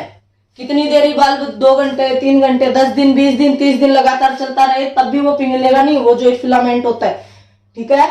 तो इसलिए हाई मेल्टिंग पॉइंट है, जल्दी से पिघलता नहीं। आप 10 घंटे 15 घंटे लगातार चला सकते हो। दैट्स वाई बल्ब का फिलामेंट है जो टंगस्टन का बना होता है। उसके बाद जो हीटर की वायर है वो एलॉय, एलॉय की क्यों बनी होती है भाई? एलॉय की क्यों बनाई जाती है? एलॉय है high resistivity as compare to conductor से उनकी रेजिस्टिविटी आई है। रेजिस्टिविटी आई है मीन्स क्या करेंगे वो जल्दी से क्या गरम होके टूटेंगे नहीं जल्दी से, ठीक है। इसलिए एलॉय की बनाई जाती है। और एक क्वेश्चन इसमें बनता है आपका, हाँ, इलेक्ट्रिक फ्यूज। इलेक्ट्रिक फ्यूज शायद नेक्स्ट चैप्टर में हो, लेकिन मैं इसमें ही कराती हूँ। इलेक्ट्रिक फ्यूज के ऊपर आपको दिखी होगी रेटिंग 1 एम्पियर 2 एम्पियर 3 एम्पियर। चलो ये नेक्स्ट यूनिट में भी बता दूंगी और यहाँ भी बता देती हूँ। फ्यूज सबसे पहले तो किसमें जुड़ा होता है आपका? घरों में सीरीज में। सीरीज में ही क्यों लगाते हैं? क्योंकि इसका लो मेल्टिंग पॉइंट है भाई। अगर हाई वैल्यू आती है ना पीछे से करंट की, तो एक वायर होता है ऐसे करके, तो वहां से टूट जाता है और आगे करंट जाता ही नहीं। हमारे जो एप्लायंसेस हैं जो घरों में वो सेफ हो जाते हैं। अदरवाइज आजकल तो एमसीबी यूज होने लगी, ठीक है। पहले होते थे फ्यूज, एक व्हाइट कलर का होता था ना, एक होता था, उसमें ऐसे उसको ओपन कर देते थे तो पूरे घर की लाइट ऐसे ज्वाइन कर दिया, और पीछे से ज्यादा करंट आया। ज्यादा करंट कब आता है आपका? उसको क्या बोलते हैं भाई? Short circuiting. एक होता है शॉर्ट सर्किटिंग, एक होता है ओवरलोडिंग, ठीक है। चलो ये तो मैं नेक्स्ट चैप्टर में बताऊंगी, नेक्स्ट की है मैग्नेटिक इफेक्ट ऑफ करंट में। सीरीज ये होता है कि घरों की जो वायरिंग होती है वो किसमें होती है भाई? पैरेलल में होती है। अच्छा, पैरेलल में होने के क्या फायदे हैं? सीरीज में क्यों नहीं होती? क्या डिसएडवांटेजेस है ये आप देखोगे। अगर मान लीजिए आप सीरीज में कनेक्ट कर दोगे तो क्या ही होगा? सारी की सारी सीरीज में है, तो अगर एक ही साथ ऑन होंगी सारी चीजें घर की, एक साथ ऑफ होंगी, ये तो सारी वेस्टेज एनर्जी है, बिल बहुत ज्यादा आ जाएगा, ठीक है, इस वजह से।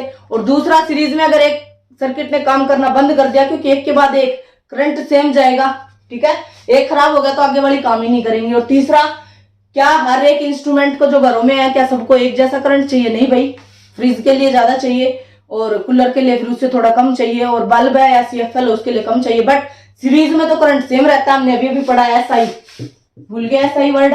एक वीर ओम्स लॉ वाला याद रखना है, एक SI। सीरीज में करंट सेम तो V डिवाइड, पैरेलल में इसका उल्टा, ammeter connect in series, voltmeter connect in parallel, इस तरीके से, ठीक है। तो यही क्वेश्चन बनते हैं कि सीरीज में क्यों कॉम्बिनेशन नहीं करना चाहिए या पैरेलल में ही क्यों करना चाहिए। अब जो नुकसान थे सीरीज के वही पैरेलल के फायदे में कन्वर्ट करके लिख दो, ठीक है। क्वेश्चन कई बार पूछा गया बेटा, याद कर लेना, ठीक है। एनसीईआरटी में भी आपके एक क्वेश्चन है लास्ट में, ये 3-4 वाई वाले क्वेश्चन है, इनको छोड़ के नहीं जाना, 2-2 लाइनें लिखनी है बस, वो कर लेना। Thank you for watching this video and stay continue in this series. Thank you.